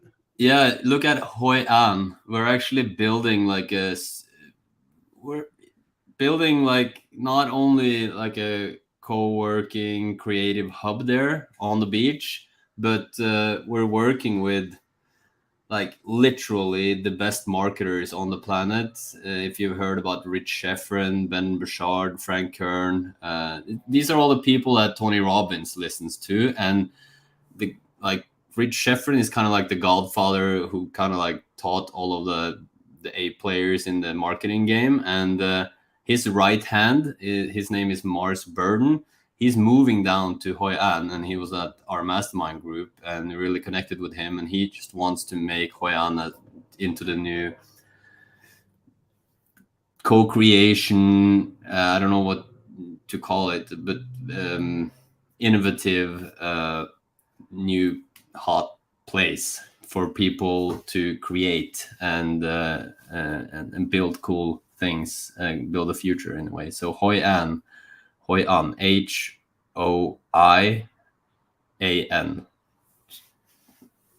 is the place to be. I'm thinking about finding a villa there. Right now you can get amazing deals there, renting, not buying. For some reason, purchasing in Vietnam is extremely expensive, but renting is really, really cheap or reasonable. Lots of value for the money, especially right now after COVID. because they closed the entire country, and then they completely closed it, and then they reopened it again. So tourism is slowly coming back. So the rental price, you can lock in a rental for like 2 years, and you can pay maybe, let's say you pay I don't know, $1,000, you'll get like 4 ensuite bedrooms, a big pool, and like maybe a pool table, a studio place. So yeah, it can be a good place. I'm thinking about maybe moving down there, or maybe for a season or two to test it out. And when I was there right now, it's really good it's convenient for working online and streaming and making moves. Yeah. Sweet. Turin's in the chat saying that he is somewhere here, a shop here, but he's got an artist collective and trying to make rent, but everyone is too busy. Oh, everyone is too busy trying to make rent, therefore they can't make the creative on top of that. That eliminates the either you become a gazillionaire with Hex, or you move to Vietnam and you can do your art, or both. Yeah, he says in his small town. Okay. I've been doing lots of like co-creative hubs, etc., and they can be really, really, really powerful for progress. To do the mastermind effect, basically, Napoleon Hill. It's true. It's working. Like you become the people you surround yourself with. All of a sudden, you have a consistent exercise habit, and you're eating healthy, and you're challenging each other, and you're pushing your comfort zones. You're facing your fears. You're growing. It can be really powerful. That just starts with a group. Yeah. Okay. Yeah. A note that I used to have hanging on my window ledge, I guess it's moved to the other side of the room since I've painted. I took a note while I was listening to a podcast about architecture and architecture businesses. And one of the guys had like 4 things to tell, but one of them that I remember really well is what is measured improves. And so it was his idea. It was something that came to fruition from practice. In his practice, he is the principal of his firm, so he makes sure that his firm goes through recognizing these things. And one of the things is recognizing it's what is measured improves. So as long as you're going, and I did this recently, thinking about stopping the stream and what could I, where are we Hex Foodies in creating tomorrow, and like what is our tally for today, and then that allows me to realize where we need to go to tomorrow. I could have said it better, but whenever I said it the first time, and it clicked. So that's very cool. What I just showed here is like what status are we on? Where our community is strong, but the second bar there was our outreach is much smaller, and our location we have like you have done quite a bit. So I'm actually speaking to the outlier. But our location, us as a group creating location for foodies to go to and learn from, is very small. Right. But the outreach, we've attempted a few different things in this group, and we've been trying to get a hold of folks who are popular in other spaces, who share the same values with us, the same ideals. And then as far as community, I think that we've done really well we've got 247 members in the Telegram chat, and almost that amount subscribe to the YouTube as well. Yeah. I believe that a lot of people feel safe, like this is a safe space that they can come to, like they feel looped into it. Yeah. Yeah, so sweet, That's sweet. definitely true. Yeah. I'm Yeah. glad to hear that you've got so much going on. I hope that you can connect me to, or this group to your friend that knows a lot about shrooms. Yeah. I hope that you learn some stuff and are able to share some stuff of Hex stuff with the group that you do marketing with Yeah. in your mastermind stuff. Yeah.